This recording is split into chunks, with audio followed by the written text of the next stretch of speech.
పరమేశ్వర మూర్తికి కూడా ఆకలి ఉంటుంది. అందుకే ఒక దేవాలయంలో విగ్రహాన్ని ప్రతిష్టాపన చేసిన తరువాత శౌచ్యంతో వండి తగినంత నైవేద్యం పెట్టకపోతే ఈశ్వరుడు ఆకలితో ఆర్తి పొందుతాడు. అందుకే కామకోటి పీఠాధిపత్యం వహించిన మహాపురుషులు పరమాచార్య స్వామి తరచుగా ఒక మాట చెప్పేవారు, కొత్త దేవాలయాలు కట్టేకండి, ఉన్న పాడుపడిపోయిన దేవాలయాలు పునరుద్ధరించండి అనేవారు. కొత్త దేవాలయాలు కట్టేయడం చాలా తేలికే. కట్టిన దగ్గర నుంచి అందులో కాస్త స్త్రీ సూక్త పురుష సూక్తాలతో అభిషేకం చేయడానికి నమక చమకాలు వచ్చిన వాడు కూడా అర్చకుడుంటే ఆ దేవాలయంలో నైవేద్యం పెట్టడానికి తగినటువంటి సాధన సంపత్తి ఉండదు. ఆ వంట చేయడానికి ఓ వంటశాల, అందులో శౌచంతో వంట చేసి స్వామికి తీసుకొచ్చి అన్నాన్ని నైవేద్యం చేయడం, ఏదో కూర నైవేద్యం పెట్టడం చేసేవాడు ఉండడు. ఒక్కొక్క విగ్రహం యొక్క శక్తి అంత ఎందుకు నిలబడుతుందో తెలుసా? అక్కడ చేసేటటువంటి నైవేద్యం వల్ల నిలబడుతుంది. మీరు చూడండి, వెంకటాచలము, శ్రీశైలము మొదలైనటువంటి క్షేత్రములకు ఆ శక్తి నిలబడడానికి కారణాల్లో ఒకటి అక్కడ జరిగేటటువంటి రాశి నైవేద్యం. పరమేశ్వరుని యొక్క దర్శనాన్ని, పరమేశ్వరుని యొక్క అనుగ్రహాన్ని అర్జునుడు పరిపూర్ణంగా సంతరించుకున్నవాడై ఆ పాశుపతాస్త్రం యొక్క ప్రయోగ ఉపసంహారములను ఉపదేశపూర్వకంగా పరమశివుడి దగ్గర తెలుసుకుని తిరిగి గాంధీవాన్ని, అక్షయబాణ తూణీరాల్ని పొందినటువంటి వాడయ్యాడు. పాశుపతాస్త్రాన్ని పొందినటువంటి కారణం చేత అర్జునుడు విశేషమైనటువంటి శక్తి సంపన్నుడయ్యాడు. అది భగవంతుని యొక్క అనుగ్రహం. గురువు యొక్క అనుగ్రహం అంటే అలా ఉంటుంది.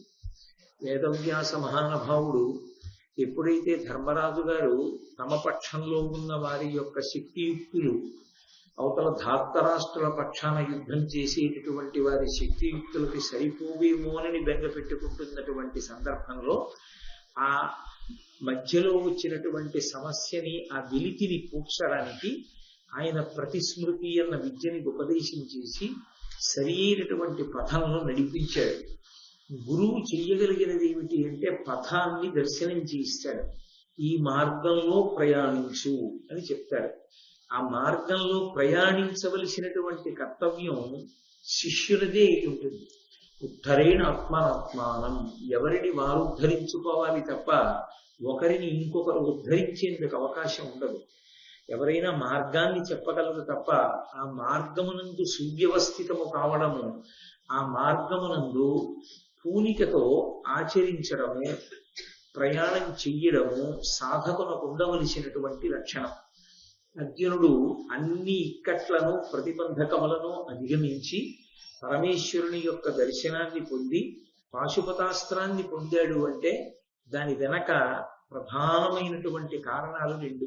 ఒకటి వ్యాస మహర్షి యొక్క అనుగ్రహం, రెండవది ద్రౌపదీదేవి మాట్లాడినటువంటి మాటలు. మహాభారతంలో ద్రౌపదీదేవి యొక్క వైశిష్ట్యం అంతా అక్కడ ఉంది. ఆవిడ మాట్లాడితే ఎప్పుడు ఎక్కడ ఎలా మాట్లాడాలో, ఆ మాట చేత ఏ ప్రయోజనాన్ని సాధించాలో దానికి అనుగుణంగా మాట్లాడుతుంది తప్ప అదే పనిగా మాట్లాడుతూ అవతల వాళ్ళకి ఇబ్బంది కలిగించేటటువంటి రీతిలో ప్రవర్తించడం ఆమె ఉండదు. అది ఆమె మాట్లాడినటువంటి రెండు పద్యాలు అంత అద్భుతమైనటువంటి పటిమ కలిగినటువంటివి. సహనశక్తి, క్షమాగుణం బ్రాహ్మణుల యందు ఎక్కువ. క్షత్రియులు ప్రతీకారం తీర్చుకోవాలనుకుంటారు. అందుకని నాకు వచ్చే జన్మలో క్షత్రియ కుల సంజాతనై పుట్టకూడదు, నేను బ్రాహ్మణుల కులంలో పుడతానని అడిగింది వెడుతున్నటువంటి అర్జునుడితో. ఎందుకు ఆ ప్రస్తావన అంటే అవమానం తీర్చుకోవాలన్నది క్షత్రియ కులకాంత యొక్క లక్షణం. కానీ అలా తీర్చుకోవడానికి కావలసినంత శక్తి ఇప్పుడు లేదు అని ధర్మరాజు గారు అంటున్నాడు. ఇప్పుడు నీ భార్య యొక్క అవమానాన్ని తీర్చడానికి కావలసినటువంటి తపస్సుని అధ్యవసాయంతో చెయ్యవలసిన కర్తవ్యం నీ మీద ఉన్నది అని హెచ్చరిక చేస్తూ నువ్వు అలా చెయ్యగలవు అని ఉత్సాహపరచడానికి వెంటనే ఆమె దిక్పాలకులను ప్రార్థన చేసి సమస్త దిక్కుల నుండి ఆయనకు అనుగ్రహము వర్షింపబడుగాక, రక్షింపబడుగాక అని ఆయనకి రక్ష పెడుతుంది. ద్రౌపదీదేవి యొక్క వాగ్వైభవము, ఆమె యొక్క పరిణతి, వేదవ్యాసుని యొక్క అపారమైన అనుగ్రహము మనకు అర్థమవుతాయి. ఆయా సందర్భములలో అవసరం ఏర్పడినప్పుడు ఎవరు పిలిచారు ఎవరు పిలవలేదు అని చూడకుండా పరిగెత్తికొచ్చి ఆర్తితో ఉన్న శిష్యుణ్ణి ఉద్ధరించడానికి ప్రయత్నం చెయ్యడం సద్గురువు యొక్క లక్షణం. శ్రీరామాయణంలో రామరావణ సంగ్రామం అవుతున్నప్పుడు అగస్త్యుల వారిని వచ్చి తనకి ఆదిత్య హృదయాన్ని ఉపదేశం చెయ్యమని రామచంద్రమూర్తి కోరుకోలేదు. కానీ రాముణ్ణి ఆ కష్టంలోంచి గట్టెక్కించడానికి అగస్త్య మహర్షే వచ్చి ఉపదేశం చేశారు. అలాగే అటు దుర్యోధనుడికి చెప్పాడు వేదవ్యాసుడు, వినలేదు. ఆయన యొక్క ఫలితాన్ని ఆయన అనుభవించాడు. ఇటు ధర్మరాజు గారికి చెప్పాడు, ధర్మరాజు గారు విన్నాడు. ధర్మరాజు గారి మాట అర్జునుడు విన్నాడు కాబట్టి అపారమైనటువంటి పరాక్రమాన్ని పొందగలిగాడు, అంత గొప్ప అస్త్రశక్తిని పొందగలిగాడు. అప్పుడు ఆయన ఆ తపస్సు పూర్తి చేసి పాశుపతాస్త్రాన్ని పొందినటువంటి సంతోషంతో ఇంద్రకీలాద్రి మీద కూర్చుని తపస్సు చేశాడు. ఆ ఇంద్రకీలాద్రి అనబడేటటువంటి శిఖరము ఉన్నటువంటి ఆ మందర పర్వత ప్రాంతానికి వీడ్కోలు చెబుతూ తాను బయలుదేరడానికి సంసిద్ధుడై నిలబడి ఉన్నటువంటి అర్జునుడికి హరుచేత సంప్రాప్తవరుడయ్య నరుడని ఎరిగి ఇంద్రుండు ధనీష ధర్మ వరుణ అశ్వినులతోడ సురగణ సహితుడై దివ్య విమానముల్ దివమునందు వెలుగంగా కౌరవ కుల వీరుపాలికి వరదుడై కరుణతో వచ్చే అట్టి అవసరమున ఘనరవ గభీరంబైన మధుర వాక్యమున ధర్మప్రభుండు ప్రీతి విట్టులనియే బీభత్సునకు ధర్మ నిత్య పాండుపుత్ర నీకు మెచ్చి వరములిచ్చు వేట్క వచ్చిరి నెయ్యురై అమరనాథు దొట్టి అమరులెల్లా. ఆ సమయంలో పరమేశ్వరుడి చేత అనుగ్రహింపబడినటువంటి అర్జునుణ్ణి చూసి సంతోషించినటువంటి వాడై ఇంద్రుడు, ధనీషుడు అంటే కుబేరుడు, అలాగే యమధర్మరాజు గారు, పశ్చిమ దిక్కుకు అధిపతి అయినటువంటి వరుణుడు, అశ్వినీ దేవతలు, అనేక మంది దేవతలతో కూడి వచ్చినటువంటి వాళ్ళు ఆకాశంలో తమ తమ విమానముల యందు నిలబడ్డారు. నిలబడితే కౌరవ కుల వీరుపాలికి వరదుడై కరుణతో వచ్చే ఇంద్రుడు వచ్చి అట్టి అవసరమున ఘనరవ గభీరంబైన మధురవాక్యమున ధర్మప్రభుండు ప్రీతి నిట్టులనియ బీభత్సునకు. వచ్చి నిలబడ్డ వాళ్ళు ఇంద్రుడు, మిగిలినటువంటి దేవతలు. మాట్లాడుతున్నవాడు యమధర్మరాజు గారు. ఎందుకు యమధర్మరాజు గారు మాట్లాడాలి? ఇంద్రుడి కొడుకు అర్జునుడు కదా. అర్జునుడు అస్త్ర సంపదని పొందితే సంతోషించి మొదట మాట్లాడవలసిన వాడు ఇంద్రుడు కదా. యమధర్మరాజు గారు ఎందుకు మాట్లాడాడు అంటే, యమధర్మరాజు గారు అంటే కేవలం ఉసురు తీసేవాడే కాదు, ధర్మమునందు విశేషమైనటువంటి అనురక్తి కలిగినటువంటి వాడు. ఆ అర్జునుడి యొక్క ధర్మానికి ఆయన రేపు పరాక్రమంతో పోరాడితే తన కుమారుడైనటువంటి ధర్మరాజు గారు పట్టం కట్టుకోబోతున్నాడు కనుక ఆ 5 అన్నదమ్ముల యొక్క ఐకమత్యాన్ని చూసి పొంగిపోయిన వాడై ఆ ధర్మప్రభుండు, ఆ ధర్మరాజు గారు ప్రీతితో బీభత్సునకు అర్జునుడితో అంటున్నాడు, ఓ ధర్మనిత్య, ఎల్లప్పుడూ ధర్మాన్ని ఆచరించేవాడా పాండుపుత్ర, నీకు వరములివ్వాలనేటటువంటి వేడుకతో మేమందరం బయలుదేరి వచ్చాం. కాబట్టి నువ్వు మా దగ్గర ఆ అనుగ్రహాన్ని పుచ్చుకోవలసింది అన్నాడు. అని ఆ దేవతల యొక్క దర్శనము చెయ్యాలి అంటే వాళ్ళు అదృశ్య రూపులై ఉండాలి అనుకుంటే సామాన్యుల యొక్క దృష్టికి వాళ్ళు గోచరము కాదు. అందుకని ప్రత్యేకంగా యమధర్మరాజు గారు అర్జునుడికి దివ్య దృష్టిని అనుగ్రహించాడు.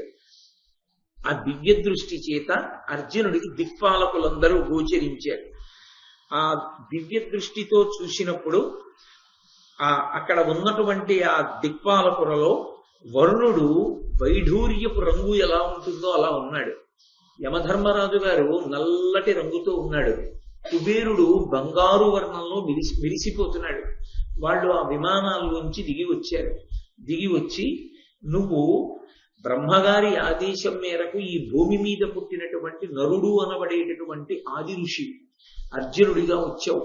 భూభారాన్ని తగ్గించడానికి నారాయణుడు అనబడేటటువంటి ఋషి కృష్ణ పరమాత్మగా అవతరిస్తే నరుడివైనటువంటి నీవు అర్జునుడిగా వచ్చావు. ఇప్పుడు నువ్వు దేవతల యొక్క పరిపూర్ణమైనటువంటి అనుగ్రహ విశేషానికి నోచుకున్న కారణం చేత రాబో కాలంలో సూర్యాంశతో జన్మించినటువంటి కర్ణుణ్ణి, దైత్య దానవ గంధర్వ యక్షుల్ని, దానవాంశలతో వచ్చి భూమి మీద పరిపాలిస్తున్నటువంటి రాజులందరినీ సంహారం చేస్తావు, భూమి మీద మళ్ళీ ధర్మాన్ని నిలబెట్టడంలో కృతకృత్యుడవుతావు అని చెప్పారు. చెబితే ఇంద్రుడు దేవతలకి నువ్వు ఉపకారం చెయ్యగలిగినటువంటి వాడివి కాబట్టి నువ్వు అలా ఉపకారం చెయ్యడానికి నీకు నేను ప్రత్యేకంగా మాతలికిచ్చి ఒక రథాన్ని పంపిస్తాను, ఆ రథమిక్కి నువ్వు ఇంద్రసభకి రావలసింది అన్నాడు. తప్పకుండా వస్తాను అని అర్జునుడు ఇంద్రుని యొక్క ఆహ్వానాన్ని అంగీకరించాడు. అంగీకరించిన తర్వాత వరుణుడు తన పాశములు, వరుణ పాశములు అంటారు, ఆ పాశముల చేత బంధిస్తాడు. బలిచక్రవర్తిని బంధించారు వరుణ పాశాలతో. ఆ వరుణుడు తన పాశముల చేత ఎవరినైనా కట్టేయగలిగినటువంటి ఆ శక్తిని, ఆ అస్త్రాన్ని, వరుణపాశములనబడేటటువంటి అస్త్రశక్తిని సమంత్రకంగా అర్జునుడికి ఉపదేశం చేశాడు. అలాగే కుబేరుడు కౌబేరాస్త్రాన్ని ఇచ్చాడు. ఇచ్చిన తరువాత వాళ్ళ దగ్గర ఆయా అస్త్రములను ఉపదేశములు పొందినటువంటి వాడై ఇక ఇంద్రుడి కనుపన మాతలి రథాన్ని తీసుకొస్తే ఆ రథం ఎక్కి ఇంద్రసభకి వెళ్ళడానికి సిద్ధపడుతున్నాడు ఆ అర్జునుడు. ఇంతలో ఆ పైనుంచి ఆ రథం వచ్చింది. ఆ రథం ఎంత గొప్పగా ఉందన్నారంటే నన్నయ్య గారు, వారిద మార్గంబు వలన మహానీల వైజయంతి విభవంబు వెలయ ఆబద్ధ వివిధ రత్నావళి ప్రభ చేసి రమ్యమై రోదోంతరంబు విలుగా ఉరునేమిరవమున ఉర్వరాధరధరీ ముఖములు ప్రతిశబ్దము కరితంబులగుచుండ నానావిధాయుధంబులు దాల్చి అశని విద్యుత్ సహస్రాభిశోభితాభ్రసదృశమై మహాజమాశ్వాయుత వాహ్యమానమైన వరరథంబు అఘవునాజ్ఞ చేసి మాతలియుక్తమై ఇంద్రతనయుడున్న ఎడకు వచ్చి. ఆ ఇంద్రుని యొక్క రథం ఈ భూమండలం మీద దిగడం కోసమని వచ్చి ఆకాశంలో నిలబడింది. అది వైజయంతి అంటే దాని యొక్క పతాకం ముదురు నీలం రంగులో ప్రకాశిస్తోందట. అది ఆకాశంలో వచ్చి నిలబడితే దాని పతాకం కనపడింది. అక్కడ ఆబద్ధ వివిధ రత్నావళి ప్రభచేసి రమ్యమై రోదోంతరంబు విలుందా, దానికి కట్టబడినటువంటి రత్నాల హారముల యొక్క కాంతి చేత ఆ రథానికి కింద, రథానికి పైన, రథానికి పక్కలా ఉన్నటువంటి చీకటి అంతా తొలగతోయబడి విశేషమైనటువంటి కాంతులు అలుముకున్నాయి. ఉరునేమిరవమున ఉర్వరాధరధరీ ముఖములు ప్రతిశబ్దము ఖరితంబులగుచుండా, ఆ రథానికి ఉన్నటువంటి చక్రముల యొక్క ఇరుసు చేసేటటువంటి చప్పుడికి ఈ భూమినంతటినీ మోయగలిగినటువంటి పర్వతముల యొక్క గుహల యొక్క ముఖద్వారముల నుండి ప్రతిధ్వనులు బయటికి వస్తున్నాయిట.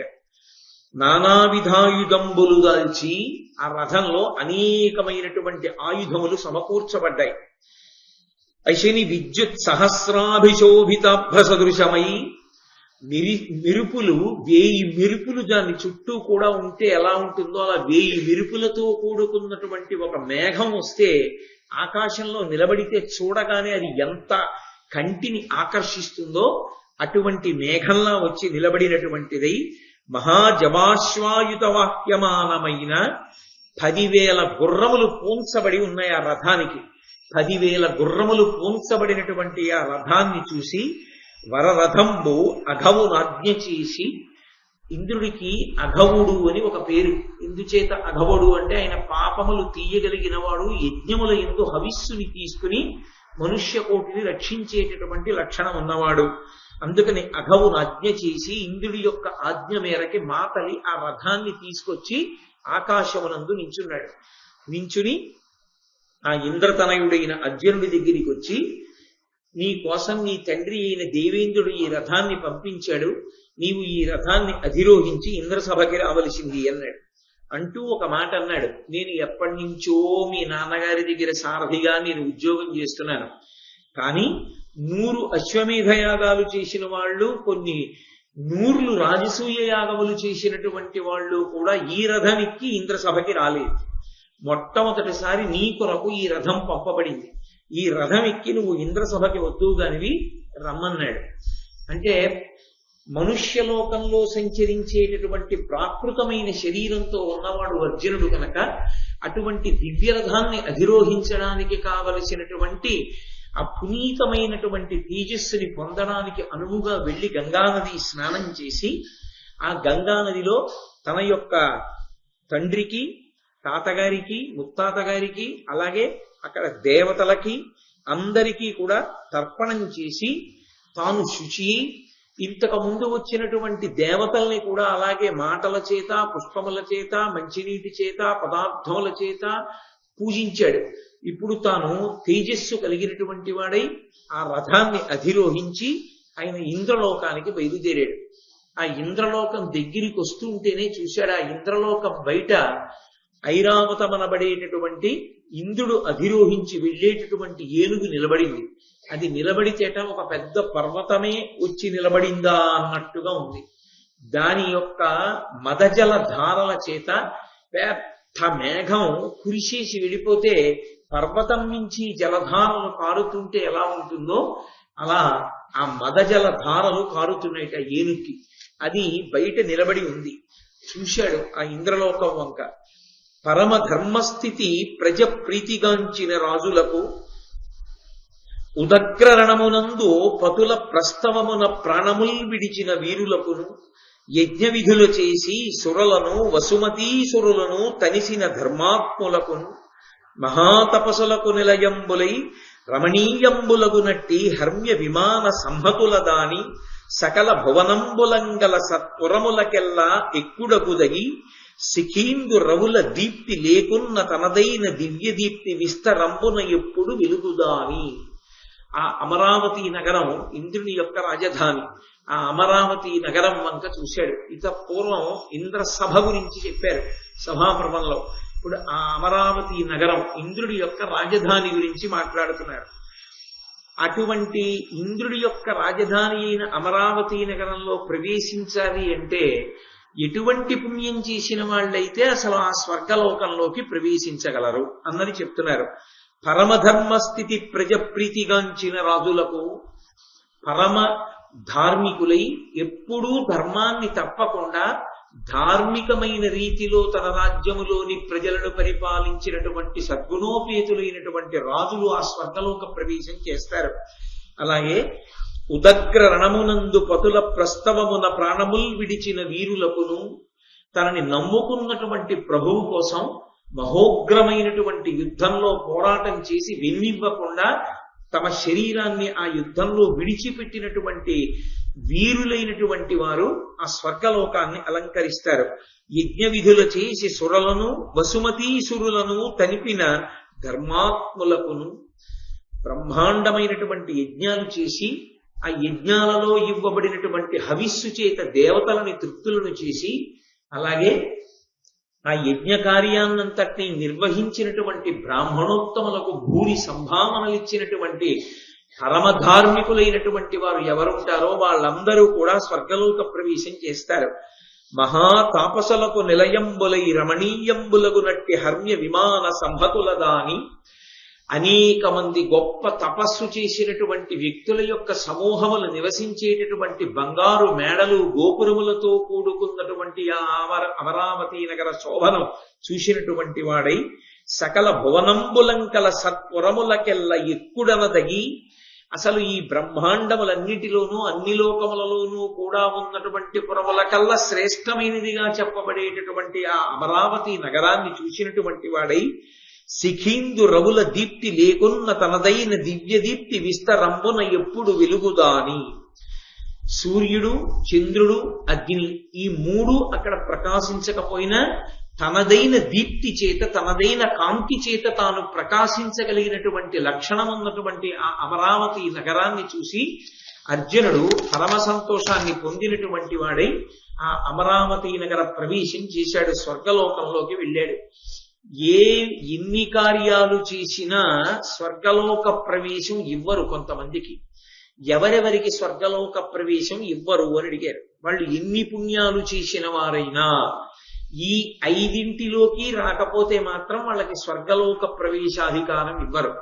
మొట్టమొదటిది ఇది, ఆహితాగ్నులు కాని వారు ప్రవేశించడానికి వీలు లేదు. వేదాన్ని నమ్మి ప్రతిరోజు అగ్నిహోత్రం చేసి నిత్యాగ్నిహోత్రీకులై అగ్నిహోత్రం చెయ్యనటువంటి వారికి స్వర్గలోక ప్రవేశం లేదు. కాబట్టి నేను ఎందుకు నవ్వానో మీకు అందరికీ అర్థమై ఉంటుంది. అలాగే జీవితంలో ఎన్నడూ తీర్థయాత్ర చెయ్యనటువంటి వాడెవరున్నాడో అటువంటి వాడికి ఎన్నడూ స్వర్గలోక ప్రవేశాన్ని కల్పింపరు. స్వర్గలోకంలో ప్రవేశించాలి అంటే కనీసార్హతలు ఇవి ఉండాలి. తీర్థయాత్ర చేసిన వాడై ఉండాలి. తీర్థయాత్ర అంటే ఏదో ఒక క్షేత్రానికి వెళ్ళి భగవద్ దర్శనం ఒకటి చేసుకుని తిరిగి రావడం కాదు. అక్కడ ఉండేటటువంటి తీర్థమునందు సంకల్ప సహితమైనటువంటి స్నానం చేసిన వాడెవరున్నాడో వాడు. అటువంటి తీర్థయాత్ర చేసినటువంటి వాడికి చెయ్యని వాణ్ణి స్వర్గలోక ప్రవేశం చెయ్యనివ్వరు. అసత్యాలాడడమే జీవితంలో ప్రయోజనంగా పెట్టుకుని ఎప్పుడూ అబద్ధాలాడే అలవాటు ఉన్నవాణ్ణి అందులోకి రానివ్వరు. వేదాలకు విశ్వసనీయతను కల్పించకుండా వేదమును మనం నమ్మాలనేటటువంటి బుద్ధిని విడిచిపెట్టి వేదములకు వ్యతిరేకంగా మాట్లాడటం అలవాటు చేసుకున్న వాడికి స్వర్గలోక ప్రాప్తి ఉండదు. అలాగే మాంసాహారమును తినేటటువంటి వారికి స్వర్గలోక ప్రవేశం కల్పింపరు. అలాగే యుద్ధంలో వెన్ను చూపించి శత్రువుతో పోరాడకుండా పారిపోయినటువంటి వాడికి స్వర్గలోక ప్రవేశము కల్పింపబడదు. కాబట్టి ఈ పైన చెప్పినటువంటి లక్షణములు ఎవరికి ఉన్నాయో వాళ్ళు ఎన్ని పుణ్యకర్మలు చేసినటువంటి వారైనప్పటికీ వారు స్వర్గలోక ప్రవేశం చెయ్యడానికి వారికి అధికారం ఇవ్వరు. కాబట్టి అర్జునుడు అక్కడ ప్రవేశించగానే అక్కడ ఉన్నటువంటి కొలవలు, రమణీయమైనటువంటి వృక్షములు, పారిజాతాది కల్పవృక్షములు, వాటి నుంచి వచ్చేటటువంటి సువాసనల గుబాళింపులు, వీటన్నిటినీ అనుభవిస్తూ స్వర్గలోకం అంటే అక్కడ దుఃఖమేం ఉండదు, సుఖస్పర్శ తప్ప అసలు దుఃఖం అనేటటువంటిది స్వర్గలోకమనందు కించిత్ కూడా ఉండదు. కానీ యథార్థమైనటువంటి మాట మాట్లాడాలి అంటే స్వర్గలోకవాసాన్ని కోరకూడదు. ఎందుకోలో తెలుసా? మర్త్యలోకం అంటే ఈ లోకంలో ఉన్నవాడు స్వర్గలోకాన్ని కోరుకుంటే ఎంత కష్టపడి సంపాదించుకున్న పుణ్యమంతా సుఖరూపంలో నశించిపోతుంది. కొంతకాలం అక్కడ ఉంటాడు. క్షీణే పుణ్యే మర్త్యలోకం విశంతి. కొన్ని భోగాలు అనుభవించిన తర్వాత నువ్వు చేసిన పుణ్యమంతా ఈ భోగం అనుభవించడానికి ఖర్చు అయిపోయింది, కిందకి వెళ్ళిపోమని మళ్ళీ తోసేస్తాడు, మళ్ళీ వచ్చి పడిపోతాడు. అందుకే పుణ్యకర్మ దేని కొరకు చెయ్యాలి అంటే పుణ్యకర్మ వచ్చే జన్మలో ఈ పుణ్యకర్మని అడ్డుపెట్టి పరమేశ్వరుడు నాకేదో భోగం ఇస్తాడని, లేదా ఈ పుణ్యకర్మ చెయ్యడం వల్ల నాకు ఉత్తమ లోకవాసం లభిస్తుందని, ఏదో స్వర్గలోకంలో కూర్చోవచ్చని పుణ్యకర్మ చెయ్యరాదు. అది ఎటువంటిది అంటే ఏదో మంచి ఎండలో పెడుతున్నవాడు ఒక్కసారి ఏటీఎం కౌంటర్లోకి వెళ్ళి డబ్బులు తీసుకునేటప్పుడు నిలబడినప్పుడు పొందేటటువంటి ఏసీ సుఖం లాంటిది. అక్కడ మీరు ఇంకొక 5 నిమిషాలు నించున్నామంటే 10 మంది 50 మంది బయట నించుంటారు. కాబట్టి మీరు బయటికి వెళ్ళిపోవాలి డబ్బులు తీసుకోగానే.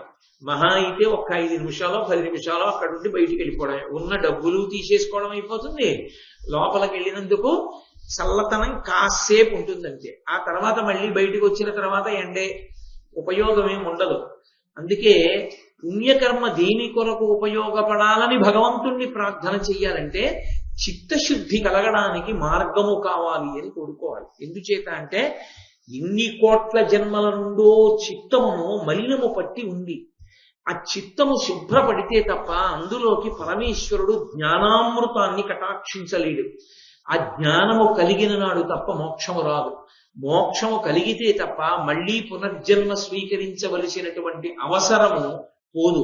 కాబట్టి పునరావృత్తి రహిత శాశ్వత శివ సాయుధ్య స్థితిని పొందడానికి, మోక్షాన్ని పొందడానికి పుణ్యకర్మ దేనికి పనికి రావాలి అంటే చిత్తశుద్ధి కొరకు పనికి రావాలి. అంతేకాని నేను ఇన్ని చేశానండి, అది చేశానండి, ఇది చేశానండి అన్నది మళ్ళీ సుఖరూపంలో అనుభవించడం కోసము అని పెట్టుబడిగా పెట్టుకున్నవాడు మళ్ళీ పుట్టవలసిన అవసరం వస్తుంది. ఆ భోగాలన్నీ అయిపోయిన తర్వాత మళ్ళీ చేసుకోవడానికి మళ్ళీ కిందకు పోవాలి. పొరపాటున పాపం చేస్తే తిరియక్కుల్లోకి పోవాలి. అందుకని స్వర్గలోకవాసానికి 5 నిబంధనలు ఉన్నాయి కదండి, మనం వెడతామా అని బెంగ పెట్టుకోవలసిన అవసరం ఏమీ లేదు. యథార్థమునకు మనుష్యుని కన్నా అదృష్టవంతుడు ప్రపంచంలో సృష్టిలో ఇంకొకడు లేడు. మనుష్యుడొక్కడే ఊర్ధ్వలోకవాసం కూడా కోరుకోకుండా చిత్తశుద్ధితో జ్ఞానాన్ని పొంది మోక్షానికి దగ్గరవడానికి కావలసినటువంటి సాధనా సంపత్తిని చేకూర్చుకోగలిగినటువంటి అధికారి అయి ఉంటాడు.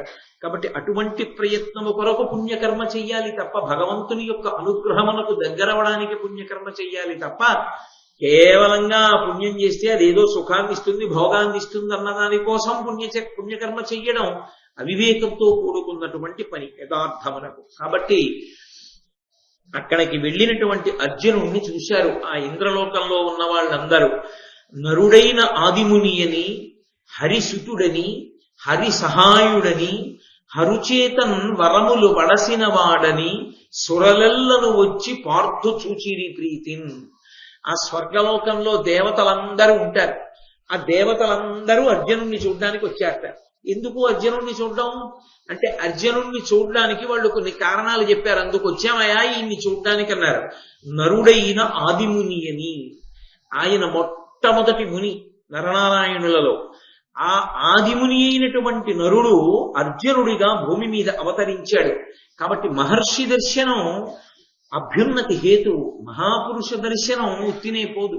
లోకంలో మహాభక్తి తత్పరుడైనటువంటి వ్యక్తిని దర్శించినంత మాత్రం చేత విశేషమైనటువంటి ఫలితం లభిస్తుంది. శివమహాపురాణంలో వ్యాసుల వారు ఒక మాట చెప్పారు. అపారమైనటువంటి శివభక్తి తత్పరుడైన వ్యక్తి పూజామందిరంలోకి వెళ్లి శివార్చన చేసుకుని తలుపు తీసి పూజామందిరంలోంచి బయటికి వస్తుండగా ఆయనని ఎవరు చూశారో వాళ్ళ ఖాతాలో త్రివేణీ సంగమ స్నానం చేశారు ఆ రోజున అన్న ఫలితాన్ని వేస్తారు. కాబట్టి భగవద్భక్తి తత్పరులైనటువంటి వారి దర్శనమే చాలు, అంత గొప్పది. అది లభించమంటే లభించేది కాదు. మహాత్ముల దర్శనము, భాగవత దర్శనము విశేష ప్రయోజనమును సాధించుకోవడానికి హేతువు. అందుకే అది దొరకమంటే దొరికేది కాదు. ఎవరైనా దాన్ని సద్వినియోగం చేసుకోవలసిందే. భారతం వింటున్నప్పుడు స్వర్గలోకంలో ఉన్న దేవతలు అర్జునుణ్ణి చూడడానికి వెళ్ళారు అంటే వాళ్ళు కారణాలు చెప్తున్నారు, ఎందుకు వెళుతున్నారు. అందుకే సాధారణంగా లోకంలో ఒక మర్యాదతో కూడుకున్నటువంటి నడవడి ఒకటి ఉంటుంది. మహాత్ములైనటువంటి వారు నిరంతరము భగవదర్చన యందు నిపుణులైనటువంటి వారు సన్యాసాశ్రమమునందు ఉన్నప్పటికీ కూడా పీఠాధిపత్యమును స్వీకరించడానికి అర్హత పొందినటువంటి వారై శంకర భగవత్పాదాచార్య స్వామి వారు తప్ప ఏ ఇతరులు పీఠమును స్థాపించిన వారు లేరు. సనాతన ధర్మమునందు కూడా ఏ సంప్రదాయములోనూ పీఠములు పెట్టినటువంటి ఆచార్యులు లేరు. పీఠస్థాపన చేసినటువంటి ఏకైక ఆచార్యుడు శంకర భగవత్పాదులొక్కరే. మళ్ళీ అవైదికమైన వాదనలు భరతఖండంలోకి ప్రవేశించకూడదని తూర్పున జగన్నాథులు గోవర్ధన పీఠము, పడమర ద్వారకలో కాళికాపీఠము, ఉత్తరమున బదరికాశ్రమములో జ్యోతిపీఠము, దక్షిణమున శృంగగిరిలో శారదాపీఠము ఉంచినటువంటి మహాపురుషులు శంకర భగవత్పాదులు.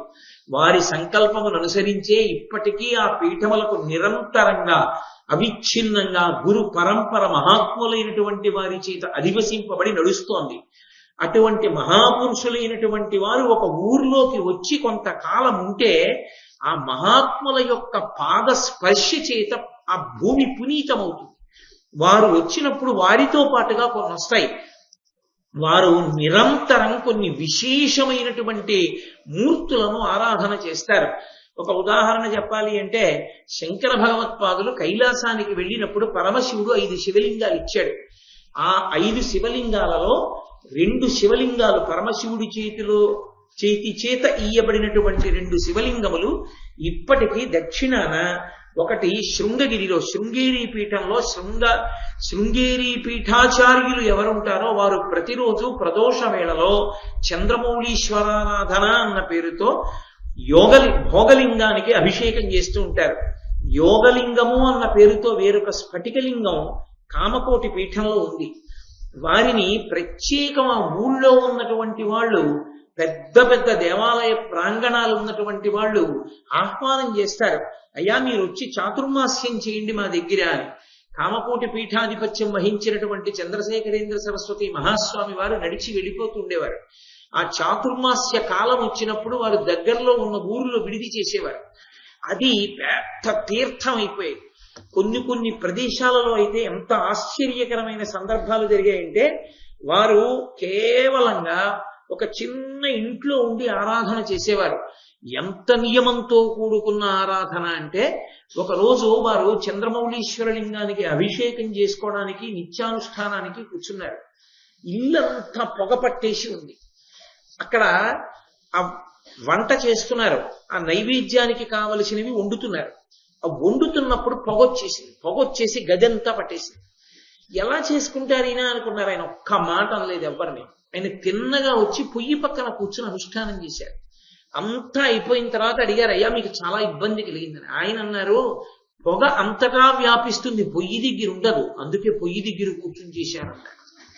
ఆయనకి శౌచానికి దోషం వచ్చిందని అనుమానం వస్తే ఆయన చెట్టు మీద ఎక్కి కూర్చొని అనుష్ఠానం చేసేవారు.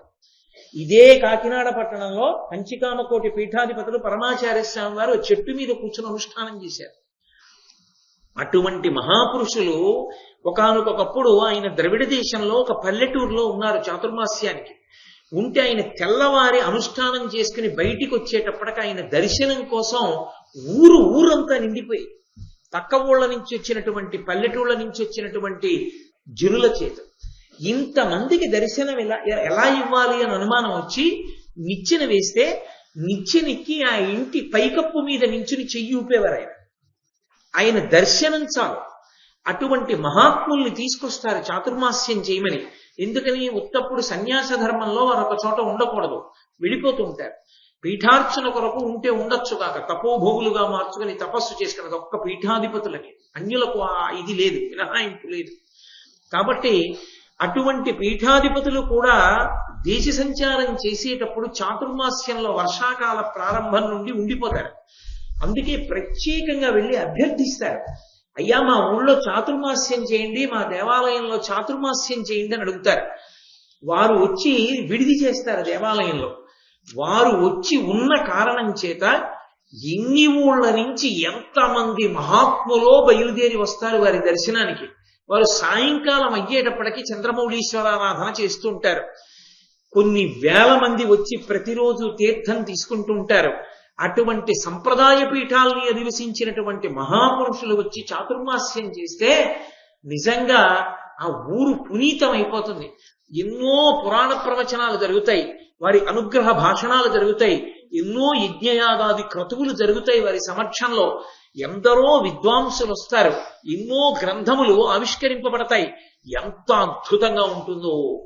ఈ భారతం చెప్పుకున్నటువంటి విశేషాన్ని అడ్డుపెట్టి శ్రీకృష్ణ పరమాత్మ అయ్యప్ప స్వామి అనుగ్రహించి మన దేవాలయ ప్రాంగణంలో కూడా ఎప్పుడైనా అటువంటి చాతుర్మాస్యం చేసుకునేటటువంటి భాగ్యాన్ని పరమేశ్వరుడు కృప చెయ్యాలని ప్రార్థన చేద్దాం. కాబట్టి అర్జునుడిని దర్శనం చేయడానికి దేవతలు ఎందుకు వెళ్ళారు అంటే, ఇప్పుడు అర్జునుడుగా ఉన్నాడు కానీ ఆయన ఆదిముని నారాయణుడు, ఆయన నరుడు. నారాయణుడు కృష్ణుడుగా ఉన్నాడు. భూభారాన్ని తగ్గించడానికి ఇంద్రపుత్రుడుగా అర్జునుడుగా భూమి మీద పుట్టాడు. అందుకని నరుడైన ఆదిముని అని, హరిసుతుడని, హరి అన్న పేరు ఇంద్రుడికి కూడా అన్వయం అవుతుంది కాబట్టి హరిసుతుడని, ఇంద్రుడి యొక్క కుమారుడని, హరి సహాయుడని, హరికి సహాయం చేస్తాడు, ఇంద్రుడికి సహాయం చేస్తాడు ఆయన. ఇంద్రుడు అడిగాడు రాక్షస సంహారంలో దేవతలకి సహాయం చేయడానికి నువ్వు అమరావతి రావలసింది అని అడిగాడు. కాబట్టి ఆయన దేవతా సహాయకుడని, అలాగే భూభారాన్ని తగ్గించి పాపుల పీచ మణచి ధర్మ సంస్థాపన యందు అవతారాన్ని స్వీకరించేటటువంటి శ్రీ మహావిష్ణువు యొక్క ప్రయోజనానికి సహాయకుడై ఆయన యొక్క అవతార ప్రయోజనాన్ని నెరవేర్చడంలో ఉపకరణముగా భాషించేవాడని, అందుచేత హరి సహాయుడని, హరుచేతన్ వరములు వడసిన వాడని. హరుడంటే పరమశివుడు. పరమశివుని యొక్క అనుగ్రహాన్ని పొంది ఆయన చేత వరములను పొందినవాడని, సురలెల్లను వచ్చి పార్థు చూచిరి ప్రీతిన్. పరమ ప్రీతితో దేవతలందరూ వచ్చి ఆ పార్థుణ్ణి చూసి దర్శనం పొంది పరమానందంతో వెడుతున్నారు. ఇంద్రుడు చూశాట, నా కొడుకు అని సంతోషాన్ని పొందాడు. అనిమిషనాథుడున్ ప్రచలితాంగద తుంగ భుజాయుగంబునన్ తనయుని కౌగిలించుకొని తక్షణజాత నితాంత సమ్మదంబున పులకాంకితాంగుడై మున్ను నిజాంకతలస్తు చేసి అత్యనగు నిజాసనార్థమన నాదట నుంచే గరంబు నిమ్మితో. ఆ అనిమిషనాథుడు అంటే కనురెప్పలు పడనటువంటి దేవతలకందరికీ కూడా అధినాయకుడైనటువంటి దేవేంద్రుడు ఆ పెద్ద పెద్ద చేతులు ఇలా కదిపితే ఆయన పెట్టుకున్నటువంటి భుజకీర్తులు కంకణములు శబ్దం చేస్తుంటే ఆ చేతులెత్తి ఆ అర్జునుణ్ణి గట్టిగా కౌగిలించుకొని పులకాంకిత గాత్రుడయ్యాటంటే ఒళ్ళంతా కూడా పులకాంకురములు వచ్చినటువంటి వాడై పరమ సంతోషాన్ని పొంది ఆయన కూర్చునేటటువంటి ఆసనంలో అర్ధభాగం ఇచ్చి అర్జునుణ్ణి తీసుకొచ్చి తన తొడ మీద కూర్చోపెట్టుకుని తర్వాత తను కూర్చున్న సింహాసనానికి అర్ధభాగం ఇచ్చి దాని మీద ఇంద్రుణ్ణి కూర్చోపెట్టుకున్నాడు. ఇందులో ఎంత ఇంద్రుడైనా ఆయన ఒక తండ్రే. కొడుకుని చూసి వాడు ప్రయోజకుడు అవనివ్వండి అప్రయోజకుడు అవనివ్వండి పుత్రగాత్ర పరిశ్వంగం అంత గొప్పది అని. పురుషుడు పొందవలసినటువంటి అద్భుతమైన ఐశ్వర్యములలో ఒక ఐశ్వర్యం ఏది అంటే పుత్రగాత్ర పరిశ్వంగం. కొడుకు యొక్క శరీరాన్ని తాను ముట్టుకోవడం, కొడుకుని కౌగిలించుకోవడం. ఆ కొడుకుని కౌగిలించుకుంటే తండ్రికి పులకాంకురములు వస్తాయిట, పులకరింతలు కలిగి వెంట్రుకలు నిక్కబొడుచుకుంటాయిట. అంత సంతోషాన్ని పొందుతాడు.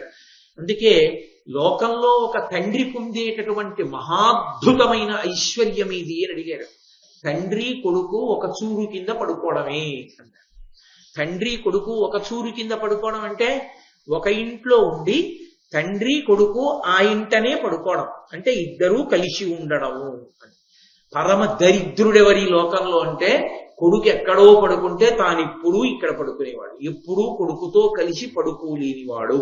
అందుకే ధార్మికులైన వారు ఏ కారణం చేతనైనా ఉద్యోగరీత్యా తానొక చోట కొడుకొక చోట కొంతకాలం ఉన్నా పదవీ విరమణ చెయ్యగానే వృద్ధాప్యం వచ్చింది అన్న తర్వాత కొడుకు దగ్గరికి వెళ్ళిపోతారు. వెళ్ళిపోయి కొడుకు దగ్గర ఉండడానికి కారణాల్లో అదొకటి. అది పరమ ధర్మం. ఎందుకో తెలుసా? కొడుకు ఒక్కడే ఒక గొప్ప సుఖాన్ని ఇవ్వగలడు. తండ్రికి ప్రాణోత్క్రమణం అవుతూ ఉంటే కొడుకు ఒళ్ళో తలపెట్టుకుని శరీరాన్ని విడిచిపెడితే కాశీపట్టణంలో విడిచిపెట్టినటువంటి పుణ్యాన్ని పొందుతాడు. అందుకే తండ్రికి కొడుకు ఇవ్వగలిగిన మహద్భాగ్యం ఏది అంటే అనాయాసమైనటువంటి మరణాన్ని కొడుకు ఇవ్వగలడు. కొడుకు చేతిలో శరీరాన్ని విడిచిపెడుతున్నటువంటి తండ్రి 1,00,000 తేళ్లు కుట్టిన బాధను అనుభవించాడట. శరీరాన్ని విడిచిపెట్టినప్పుడు అంత బాధ ఉంటుంది. ఆ బాధ నుండి ఉపశమనాన్ని ఇస్తారు.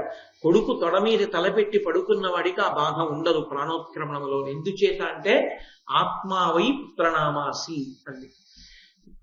బిడ్డలు పుట్టేటప్పుడు సంతానాన్ని కనేటప్పుడు ఒక్క పురుష శిశువు పుడితే అంటే మగపిల్లవాడు పుట్టాలి అనుకుంటే పురుషుని యొక్క గుండె నుండి హృదయ కవాటము నుండి ఆనందధాతువు బయలుదేరుతుంది అని. అందుకని తన రూపమే బయట కొడుకుగా తిరుగుతూ ఉంటాడు అని. అందుకే ఆత్మావై పుత్రనామాసి, తండ్రియే కొడుకుగా ఈ భూమి మీద తిరుగుతాడు మళ్ళీ అని. ఆ కొడుకు తండ్రిని అంత ఉద్ధరించగలడు. ఆ కొడుకు తండ్రికి ఇవ్వగలిగినటువంటి చాలా గొప్ప సుఖం ఏది అంటే పెద్దవాడైపోయినటువంటి తండ్రితో కలిసి కొడుకు ఉండాలి. కలిసి కొడుకు ఉండాలని నేను ఎందుకంటున్నానో తెలుసా? ఖచ్చితంగా వృద్ధాప్యం వచ్చిన తర్వాత పసిపిల్లవాడికి ఎటువంటి మూర్ఖత్వం వస్తుందో అటువంటి అర్థం లేని ఆలోచనలు మంకుపట్టు తండ్రికి రావచ్చు. కానీ దిద్ది అటు ఇటు పోతానన్న పిల్లాన్ని బలవంతంగా తీసుకొచ్చి యోగక్షేమముల కొరకు పక్కన పెట్టుకున్నటువంటి తండ్రిలా మీరు మాట్లాడకండి నాన్నగారు అని చెప్పి తండ్రిని తీసుకెళ్లి తన దగ్గర పెట్టుకునేటటువంటి అధికారము కుమారునకున్నది. కొడుకు చూడాలి తండ్రి యొక్క యోగక్షేమాలు, తండ్రి సంతోషాన్ని చూడాలి.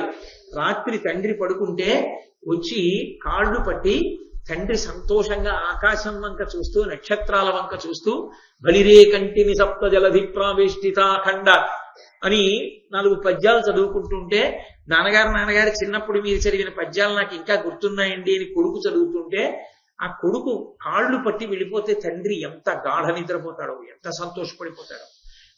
కొడుకుతో కలిసి అన్నం తినడం, కొడుకుతో కలిసి ఒక ఇంట్లో పడుకోవడం, కొడుకు ప్రేమ పురస్సరంగా పలకరిస్తే సేద తీరడం, ఈ లోకంలో మర్త్యలోకంలో తండ్రికి ఇయ్యబడినటువంటి మహాద్భుతమైన ఆభరణములు. తండ్రి అపారమైన సంతోషం పొందేది దేనికోట తెలుసా? వచ్చీరాని మాటలతో కొడుకు మాట్లాడినప్పుడు.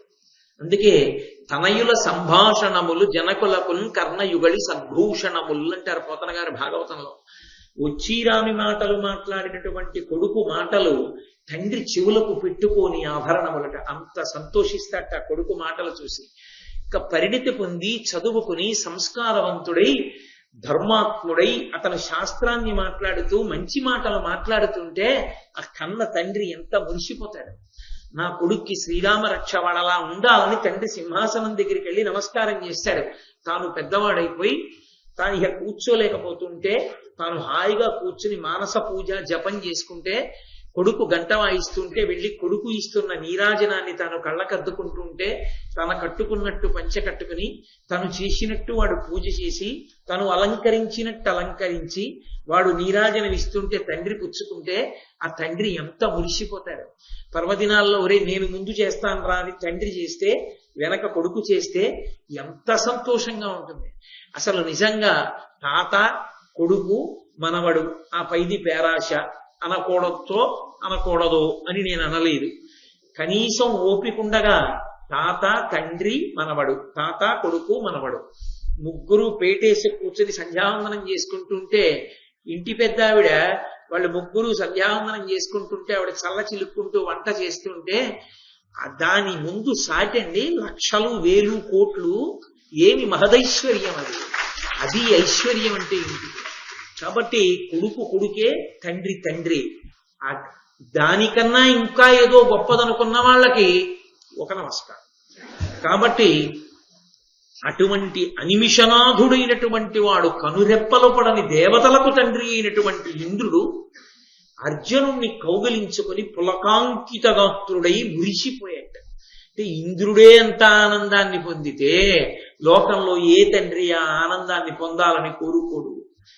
ఐరావతం యొక్క కుంభస్థలం మీద తరచుగా తన అరచేతితో కొట్టి దాన్ని అటు ఇటు నడిపించడంలో కఠినమైనటువంటి ఆ ఏనుగు యొక్క కుంభస్థలం రాపిడి చేత కాయలు కాచి కరుపు తేరినటువంటి తన చేత్తో అర్జునుడి యొక్క సర్వాంగములను స్పృశించి ఓసారి చేయి పట్టుకుని ఓసారి వీపు మీద చెయ్యేసి అబ్బా ఏమి భుజాలు మా వాడివి వీటికే కట్టుకుంటాడు అక్షయ బాణతూణీరాలు అని ఓసారి ఆ భుజాలు ముట్టుకుని అబ్బా ఎంత పెద్ద వీపురా మా వాడిది కవచం కట్టుకుంటే అందుకే అంత అందంగా ఉంటాడు అని ఆ వీపు ముట్టుకుని ఆ కొడుకుని 10 మాటలు ముట్టుకుంటే అసలే కరుకు తేరిని చెయ్యేమో ఆ చెయ్యి మీద పడుతుంటే నాన్నగారు పిచ్చి ప్రేమతో ముట్టుకుంటున్నారని అర్జునుడు నిరోధించకుండా ఊరుకుంటే ఆ ముట్టుకుని మురిసిపోతున్నట్ట ఇంద్రుడు. ఒకే ఆసనం మీద తండ్రితో కలిసి అర్జునుడు కూర్చునుంటే అక్కడ ఉండేటటువంటి అప్సరోగణములన్నీ కూడా బంగారు దండములు కలిగినటువంటి చామరాలు పట్టుకుని ఆ దేవతలు గంధర్వులు సిద్ధులు విద్యాధరులు మొదలైనటువంటి వారు ఆ అర్జునుడికి ఇంద్రుడికి పూజ చేస్తూ ఆ చామరాలు వేస్తూ వాళ్ళని సంతోషపెడుతున్నారట. చామరం ఎందుకు వేస్తారు అంటే బడలిక నుండి విశ్రాంతి కలుగుతుంది. చామర సేవ అని అది ఒక్క దేవతలకే చేస్తాం, లేకపోతే విష్ణువాంశ లేనివాడు పృథివీపతి కాడు కనుక పూర్వం మహారాజులకు వేసేవారు చామరం. ఆ చామరం వేశారు అంటే ఈశ్వరుడికి బడలిక తీరుతుంది. పరమేశ్వర మూర్తికి కూడా ఆకలి ఉంటుంది. అందుకే ఒక దేవాలయంలో విగ్రహాన్ని ప్రతిష్టాపన చేసిన తరువాత శౌచ్యంతో వండి తగినంత నైవేద్యం పెట్టకపోతే ఈశ్వరుడు ఆకలితో ఆర్తి పొందుతాడు. అందుకే కామకోటి పీఠాధిపత్యం వహించిన మహాపురుషులు పరమాచార్య స్వామి తరచుగా ఒక మాట చెప్పేవారు, కొత్త దేవాలయాలు కట్టేకండి, ఉన్న పాడుపడిపోయిన దేవాలయాలు పునరుద్ధరించండి అనేవారు. కొత్త దేవాలయాలు కట్టేయడం చాలా తేలికే. కట్టిన దగ్గర నుంచి అందులో కాస్త శ్రీ సూక్త పురుష సూక్తాలతో అభిషేకం చేయడానికి నమక చమకాలు వచ్చిన వాడు కూడా అర్చకుడుంటే ఆ దేవాలయంలో నైవేద్యం పెట్టడానికి తగినటువంటి సాధన సంపత్తి ఉండదు. ఆ వంట చేయడానికి ఓ వంటశాల, అందులో శౌచంతో వంట చేసి స్వామికి తీసుకొచ్చి అన్నాన్ని నైవేద్యం చేయడం, ఏదో కూర నైవేద్యం పెట్టడం చేసేవాడు ఉండడు. ఒక్కొక్క విగ్రహం యొక్క శక్తి అంత ఎందుకు నిలబడుతుందో తెలుసా? అక్కడ చేసేటటువంటి నైవేద్యం వల్ల నిలబడుతుంది. మీరు చూడండి, వెంకటాచలము శ్రీశైలము మొదలైనటువంటి క్షేత్రములకు ఆ శక్తి నిలబడడానికి కారణాల్లో ఒకటి అక్కడ జరిగేటటువంటి రాశి నైవేద్యం. దానికి కూడా ఆగమంలో విశేషమైనటువంటి ఫలితం ఉంటుంది. కాబట్టి అక్కడ చేసేటటువంటి పనికి అంత విశేషం ఉంటుంది. భగవంతుడు కూడా బడలిపోతాడు. ఆయనకి తీసుకెళ్లి మనం అభిషేకం చేసేస్తే చేతిలో దొరికింది కదా అని బిందెను అలా పోసేస్తాం, మళ్ళీ వెంటనే పదార్థం పోసేస్తాం. ఆయన కూడా అలిసిపోతాడు. అలసట కలిగితే భగవంతునికి అలసట తీరాలి అంటే చామరం వెయ్యాలి. అందుకే చామరం వెయ్యడం అనేటటువంటిది అద్భుతమైన సేవల్లో ఒకటి. ఆ చామరం ప్రతి దేవాలయంలో ఉండాలి, ప్రతి ఇంట్లో ఉండాలి, ప్రతి ఇంట్లో ఉండి చామరం వెయ్యాలి. ఈశ్వరుడు విశ్రాంతి పొందుతాడు, సంతోషిస్తాడు ఆయన. అందుకని ఆ చామరం వేశారు ఇంద్రుడికి అర్జునుడికి. సభలో పరిచయాలన్నీ పూర్తయిపోయాయి. నాయన కాసేపు సంతోషిద్దుగానివి అని గంధర్వ సంగీత గోష్ఠి ఎందు కూర్చోబెట్టాడు తీసుకెళ్లి ఇంద్రుడు. ఆయనకు కూడా మరి సంతోషం ఉంటుంది కదూ, కొడుకు సేద తీరాలని. అందుకని తీసుకెళ్లి అది గంధర్వ సంగీత గోష్ఠి. గంధర్వ సభ అన్న మాటకు అర్థం ఏమిటో తెలుసా? గంధర్వులు, అందుకే గాంధార వేదము అని పిలుస్తుంటారు, గాంధర్వ వేదము అంటుంటారు. ఆ గంధర్వులు ఎప్పుడూ ఆడుతూ పాడుతూ సంతోషంగా గడుపుతుంటారు వాళ్ళు. ఆ గంధర్వులు భూమికి దగ్గరలోనే తిరుగుతూ ఉంటారు. కానీ వాళ్ళ యొక్క ఆట పాట అవి మనకి వినపడవు. కొన్ని ప్రదేశాల్లో మాత్రం వినపడుతుంది. ఇప్పటికీ వినపడుతుంది అంటారు. అరుణాచలంలో అక్కడికి వెళ్ళి కూర్చున్నటువంటి వాళ్ళకి కొండ మీద చీకటి పడిపోయిన తర్వాత ఒకానొకప్పుడు ఆ దక్షిణామూర్తి కూర్చున్నటువంటి సభకి వచ్చి దేవతా స్త్రీలు నృత్యం చేస్తే వాళ్ళ గజ్జల చప్పుడు, వాళ్ళు పాడిన పాటలు వినపడేవి. ఏం చాడ్విక్ అని ఒక ఆవిడ రికార్డ్ చేసింది దాన్ని. అది రికార్డ్ అయితే తీసుకొచ్చారు. భగవాన్ రమణుల దగ్గర వినిపించింది ఆవిడ. అవును, ఇది దక్షిణామూర్తి సభలో గంధర్వులు పాడే పాట అని చెప్పారు ఆయన. ఆ గంధర్వులు ఎప్పుడు ఆడుతూ పాడుతూ ఉంటారు. దాన్ని తన యొక్క తపశ్శక్తితో దర్శనం చేశాడు భరతముని. చూసి గంధర్వులు ఇలా ఆడతారు, ఇలా పాడతారు అని నట్టువాంగంతో ఆ నృత్యం ఎలా చెయ్యాలో భరతముని రచన చేశాడు. గంధర్వుల యొక్క ఆట పాట అంత గొప్పవి. వాళ్ళు సహజంగా ఉల్లాసంగా ఉంటారు. ఎందుచేత అంటే నృత్యమునందు లాస్య ప్రకటన మనకు ఎంతో గొప్ప స్థితి ఉంటుంది.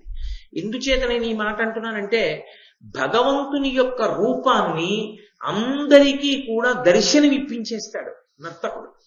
ఆ లక్షణం ఉంటుంది. చూడండి, పూజ అనేటటువంటిది జరుగుతున్నప్పుడు అది ఏం జరుగుతోంది అన్నది అర్థం అవడం అందరికీ సాధ్యం కావచ్చు, కాకపోవచ్చు. ఒక మంత్రంతో పూజ జరుగుతోంది అనుకోండి, ఆ మంత్రభాగం ఏమిటి, ఉపచారం ఏమిటి, ఎందుకు అలా జరుగుతోంది అన్నది తెలిసిన్ననాడు లోపల పొంగొస్తుంది. ఆ మంత్రం ఏమిటో తెలియదు, ఆ ఉపచారం ఏమిటో తెలియదు, ఏం జరుగుతోందో తెలియదనుకోండి, ఆ సంతోషం కలగదు. అందుకే ఆ బండతనం వస్తుంది మనసుకని పూజలో రాజోపచారాల్లో నృత్యం దర్శయామి అని పెడతారు. ఆ నృత్యం అక్కడ చేస్తే ఏమవుతుందంటే భగవంతుని యొక్క దర్శనము కలుగుతుంది సభకి. ఎలా కలుగుతుంది అంటారేమో మీరు, ఉత్సాహంగా చెయ్యాలి. అందుకే నృత్యం చేసేటటువంటి వాడు కేవలంగా ఏదో మన్ను తిన్న పాములా ఉండకూడదు. కస్తూరి తిలకం లలాట ఫలకే అన్నారు అనుకోండి, ఆ కస్తూరి తిలకం ఇలా నొసటి మీద కృష్ణుడికి ఎలా ఉంటుందో ఆవిడ అభినయిస్తుంది. వక్షస్థలే కౌస్తుభం నాసాగ్రే నవమౌక్తికం అని చూపిస్తుంది. చూపించినప్పుడు ఆ నర్తకీమణి చేసేటటువంటి నృత్యానికి అనుగుణంగా ఆమె యొక్క భావ ప్రకటన మనకు అనుగుణంగా అప్పుడు మీకు ఆ నర్తకీమణి కనపడదు. ఎప్పుడైనా ఒకరు నృత్యం చేసేటప్పుడు వారే కనపడ్డారనుకోండి, ఆమె లేదా అతడు నృత్యం చెయ్యడంలో సఫలీకృతుడయ్యాడని మీరు అనలేరు. సఫలీకృతులయ్యారు అని గుర్తేమిటో తెలుసా? వారు కనపడకూడదు. వారు ఏ పాత్రని అక్కడ ప్రదర్శిస్తున్నారో అది మీకు కనపడాలి. అది మీకు కనపడిందనుకోండి, ఎవరు అలా నృత్యం చేశారో వారు ధన్యులు. సభకంతటికి ఆ దర్శనాన్ని ఇప్పించారు అని గుర్తు. నేను మీతో దీనికి సంబంధించి ఒక ఉదాహరణ ఆవిష్కరించాలి అంటే అత్యద్భుతం ఏది అంటే శ్రీనివాస కళ్యాణం చేస్తుంటారు శోభానాయుడు గారు. ఆవిడ ఆ పందెం వేసి ఏదో కాసేపు సంతోషంగా ఆడడానికి వెంకటేశ్వర స్వామి వారితో పాచికలు ఆడుతుంది ఆవిడ. ఆడినప్పుడు ఆవిడ పద్మావతి, వెంకటేశ్వరుడిగా నాకు జ్ఞాపకం ఉండి ప్రియా కార్తికేయన్ అని వేరొక తల్లి అభినయం చేసేవారు. వాళ్ళిద్దరూ పాచికలు ఆడతారు. ఆడినప్పుడు వాళ్ళ చేతిలో పాచికలు ఏమి ఉండవు, అక్కడ ఏమీ ఆ పాచికలు ఆడుతున్నటువంటి మంటపం ఏమి ఉండదు. కానీ వాళ్ళిద్దరూ కూర్చుని ఆ పందెం వేస్తారు. ఇలా ఇలా ఇలా అని ఇలా వేసినట్లు చూపిస్తుంది ఆవిడ. చూపిస్తే వెంకటేశ్వర స్వామి వారు గెలుస్తూ ఉంటారు, ఈవిడ ఓడిపోతుంటుంది. ఈవిడ ఓడిపోతున్న కొద్దీ ఆవిడలో ఉడుకుమోత్తనం అంటారే, ఆ ఉడుకుమోత్తనాన్ని ఆవిడ ఆవిష్కరించినటువంటి తీరు చూస్తే ఆవిడ ఓడిపోయి ఎంత ఉడుకుమోత్తనానికి పోతుందో చూడండి పద్మావతీదేవి అనిపిస్తుంది. ఆ భృగు వచ్చి తన్నేడు అనుకోండి, ఆ తన్నేడన్న కోపంతో వెంకటేశ్వర స్వామి వారు ఎంత ప్రతిమాలినా స్వామి నేనుండ వైకుంఠమందు అంటూ అదే మాట వినపడుతుండగా ఆవిడ నేను ఉండను నేను వెళ్ళిపోతానని చెప్పి కోపంతో ఆయన చేతులు తోసేసి ఆఖరికి సభ నుండి నిష్క్రమిస్తుంది ఆవిడ రంగస్థలం నుంచి. అంటే ఆవిడ కొల్హాపురం వెళ్ళిపోయిందనమాట. వెళ్ళిపోతున్నప్పుడు మీకు కేవలంగా శోభానాయుడు గారు కనపడరు, శోభానాయుడు గారికి బదులుగా శ్రీ మహాలక్ష్మి కనపడుతుంది, లక్ష్మీ విష్ణువుల సంవాదం కనపడుతుంది. అబ్బా, లక్ష్మీదేవి ఆడితే ఇలా ఉంటుంది, ఇలా ఉందనిపిస్తుంది. గరుత్మంతుడు ఉండడు, గరుత్మంతుడిలా చేతులు ఆడిస్తూ ఒకళ్ళు ముందెడుతూ ఉంటారు. కూర్చుని వెడుతుంటే ఎలా వెడతారో అలాగే వెడతారు పద్మావతి శ్రీనివాసులు అభయహస్తం అంటే. అది చూసినప్పుడు మనం మమేకం అయిపోతాం. అప్పుడు శోభానాయుడు గారు కనబడరు. ఇవన్నీ వేసేసి ఆవిడ అలంకారం అంతా తీసేసి మళ్ళీ వేదిక మీదకి ఒక శాలువా కప్పుకుని ఏదో పరిచయం చేసినప్పుడు వచ్చారనుకోండి, ఈ తల్లి ఇన్ని చేశారని ఆశ్చర్యపోయి చూస్తాం. అంత గొప్ప అభినయం చేయగలరు. అందుకే అంతర్జాతీయ స్థాయిలో కూచిపూడి వైభవాన్ని నిలబెట్టగలిగింది ఆ తల్లి. కాబట్టి ఎందరో ఉన్నారు, నేను ఆ ఉదాహరణకి ఆ తల్లి పేరు చెప్పాను. కాబట్టి అలా సభకి భగవంతుని యొక్క రూపాన్ని తీసుకొచ్చి చూపిస్తారు ఆ నృత్యంలో. ఆ చూపించగలిగినటువంటి ప్రజ్ఞ ఆ గాంధర్వ వేదం గంధర్వుల యొక్క ఆటపాటల్లోంచి తీశాడు భరతముని దివ్య దృష్టి చేత. అలా తీయగలిగినటువంటి స్థితి ఆయనకి లభించింది. మహానుభావుడు గొప్ప తపస్వి కనుక ఆ గంధర్వులే ఆడుతున్నారు, పాడుతున్నారు ఒక సభలో. ఎవరి కొరకు? అర్జునుడి కొరకు. ఎవరా అర్జునుడు? ఇంద్రుడి కొడుకు. ఇంద్రుడు స్వయంగా ఆహ్వానించాడు అమరావతికి. చూడవయ్యా అని తీసుకెళ్లి కూర్చోబెట్టాడు. ఇప్పుడు వాళ్ళు ఎంత ఉత్సాహంగా ఆడి పాడతారు ఆయన చూసి సంతోషించాలని. అందుకని పాకశాసను పనుపున పార్థుడొక్క మణిమయంబైన మహనీయ మందిరమున ఎలమి గంధర్వ సంగీత హృద్యగోష్ఠి నుండి చెవులకు ఉత్సవం పొందుచుండా.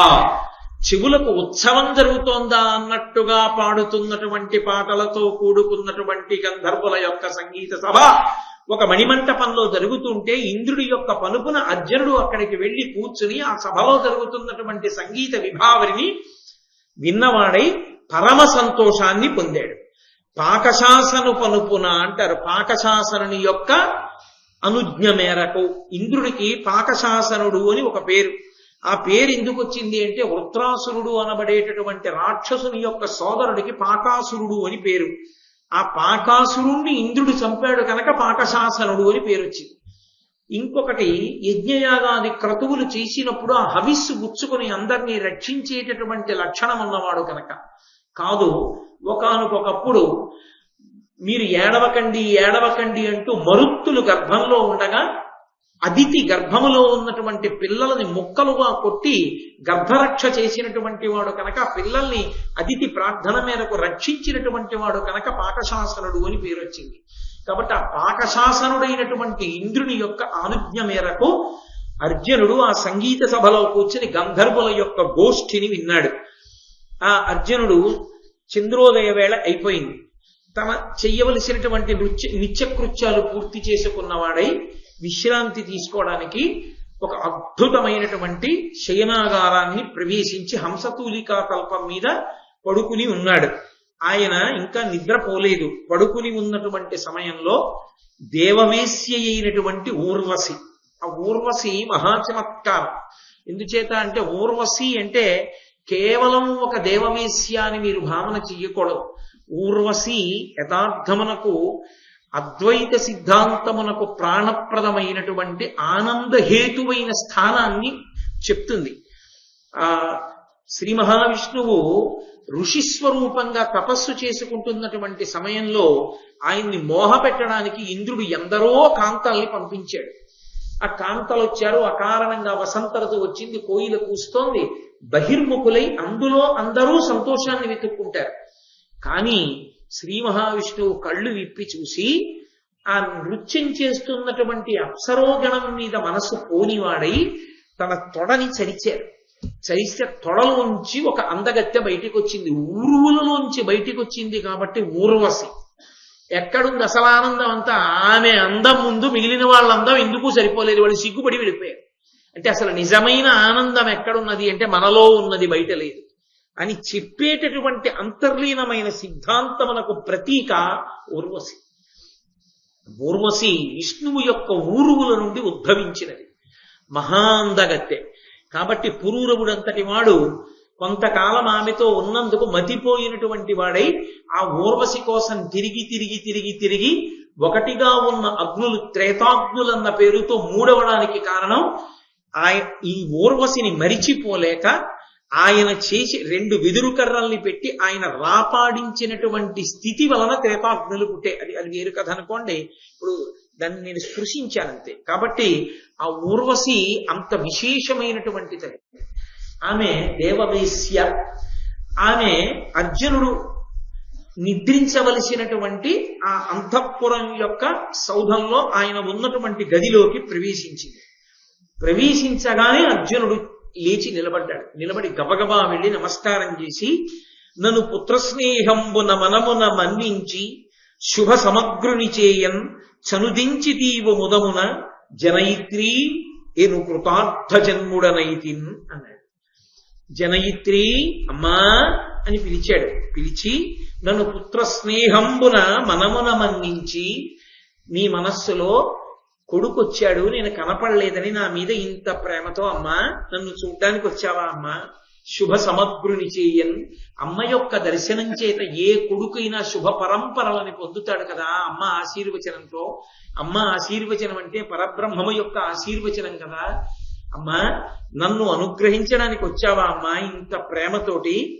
నేను కృతార్థుడనైతిన్ అమ్మా, నేను కృతార్థ జన్ముడనైతిన్, నా జన్మయే కృతార్థత పొందిందమ్మా అన్నాడు. ఈ తల్లిని చూడడం అంత గొప్ప విశేషమా? అది కాదు. వంశకర్త యొక్క భార్య అన్నది అర్జునుడి యొక్క భావన. వంశకర్తల యందు అంత గౌరవాన్ని పొంది ఉండాలి అని. యథార్థానికి అసలు వంశవృక్షము అని ఉంటుంది. చాలా వరకు ముందు తాతల తాతల తాతల తాతల తాతలు ఆ విశేషం, వాళ్ళ గోత్ర ఋషులు, ఆ ఋషుల చరిత్ర తెలిసి ఉండాలి. మా గోత్రంలో ఋషులు వీళ్ళండి అని నేను అన్నాను అనుకోండి, ఏమంటే ఆ గోత్రంలో ఆ ఋషి గొప్పతనం ఏమిటండి అని ఎవరన్నా అడిగారు అనుకోండి, ఏమో నాకు కూడా తెలియదు అన్నాడు అనుకోండి, వాడు కృతజ్ఞుడు. వాళ్ళు వంశకర్తలు, వాళ్ళు వంశంలో ముందు ఉన్నటువంటి మహానుభావులు కాబట్టి వాళ్ళు జననీ జనకులతో సమానం. అటువంటి వాళ్ళ గురించి తెలిసి ఉండాలి. కాబట్టి వంశకర్త అయిన పురూరవుని భార్య, అందుకుని జనయిత్రి తల్లి ఊర్వశి. అందుకని అమ్మా నీకు నమస్కారం అమ్మా అన్నాడు. అంటే ఊర్వశి అంది, అనుపమ శౌర్య నీదు సముదగ్ర గుణంబులు నారదాది సన్మునివరులెల్ల చెప్పగా ప్రమోదమునన్ భవదీయ సంగమం వనిశము కోరుచుందగ ప్రియంబున వచ్చితి నేను కొరగానను జనియిత్రినంచు ఒక నాయము వల్కెను వక్రభాషలను. అనుపమ శౌర్య, అనుపమ అంటే పోల్చడానికి తగిన వస్తువు లేనిది, ఉపమానము లేనిది అనుపమ. అటువంటి అనుపమమైనటువంటి శౌర్యము కలిగినటువంటి వాడా, నీ యొక్క సమగ్రమైనటువంటి గుణములను నారదాది మహర్షుల వలన నేను విన్నానయ్యా. విని ఎంతో సంతోషంతో నీతో సంగమ సుఖాన్ని పొందాలి అని దేవవేశ్యని కనుక నీ దగ్గరికి వచ్చాను. ఇదెక్కడి ధర్మం అయ్యోయ్, నేను నీతో సంగమ సుఖాన్ని అపేక్షించి వస్తే నువ్వు నన్ను తల్లి అని సంబోధిస్తున్నావు, అలా కుదురుతుందా అని అడిగింది ఆవిడ. అడిగితే నీకు ఏనాటి తల్లిని నిజము చెప్పుమా, అమర లోకంబు వేశ్యలమైన మాకు ఇట్టి తగవులు నడవ వహీన బాహువీర్య ఇచ్చట వావులు వెతకచనదు. ఇది ఇంద్రలోకం, నేను దేవవేశ్యని. ఈ లోకంలో వావి వరసలు ఉండవు. ఒక్కొక్క లోకానికి ఒక్కొక్క ధర్మం. ఇది కేవలం భోగముతో కూడుకున్నటువంటి లోకం, పశ్చిమ దేశాల్లాగా. కాబట్టి ఇది కేవలం భోగానికి సంబంధించినటువంటి లోకం.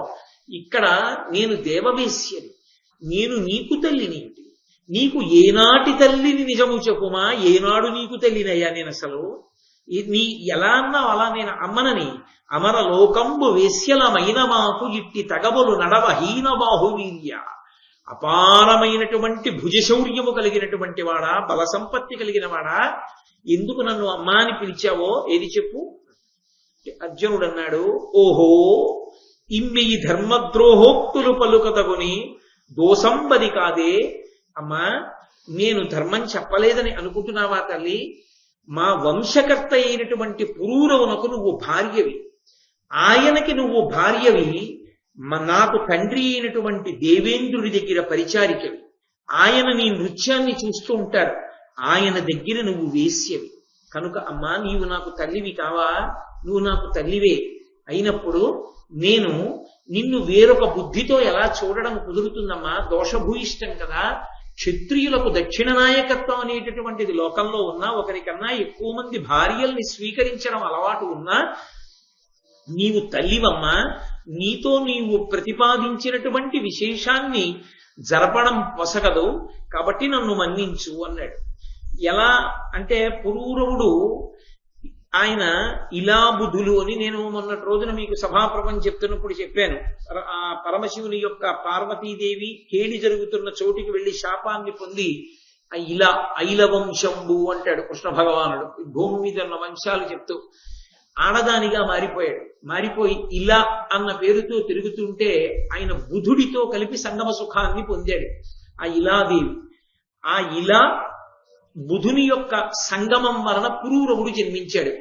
ఆ పురూరవుడు ఈ ఊర్వశిని స్వీకరించాడు భార్యగా. ఒకానొకప్పుడు ఆయన వెడుతుంటే ఊర్వశి కనపడింది.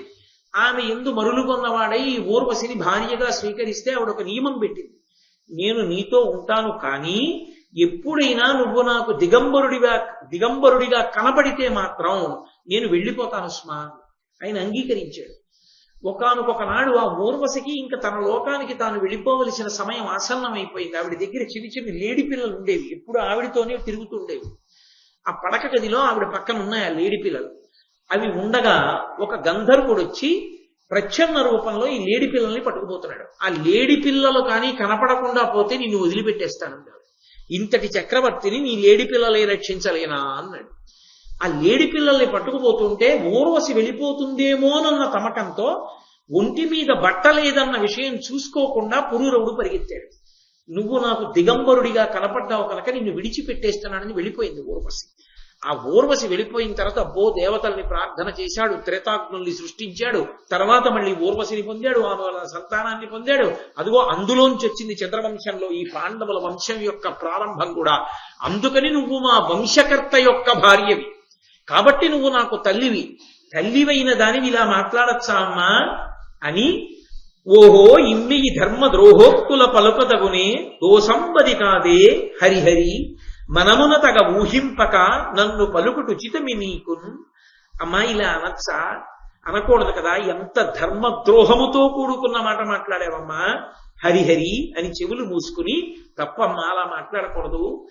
ఈ లోకంలో భోగాలు ఉంటాయేమో, ఈ లోకంలో వావివరసలు ఉండవేమో, నేను ఈ లోకానికి చెందినవాడను కాను. నేను ఈ లోకానికి అతిథిగా వచ్చాను.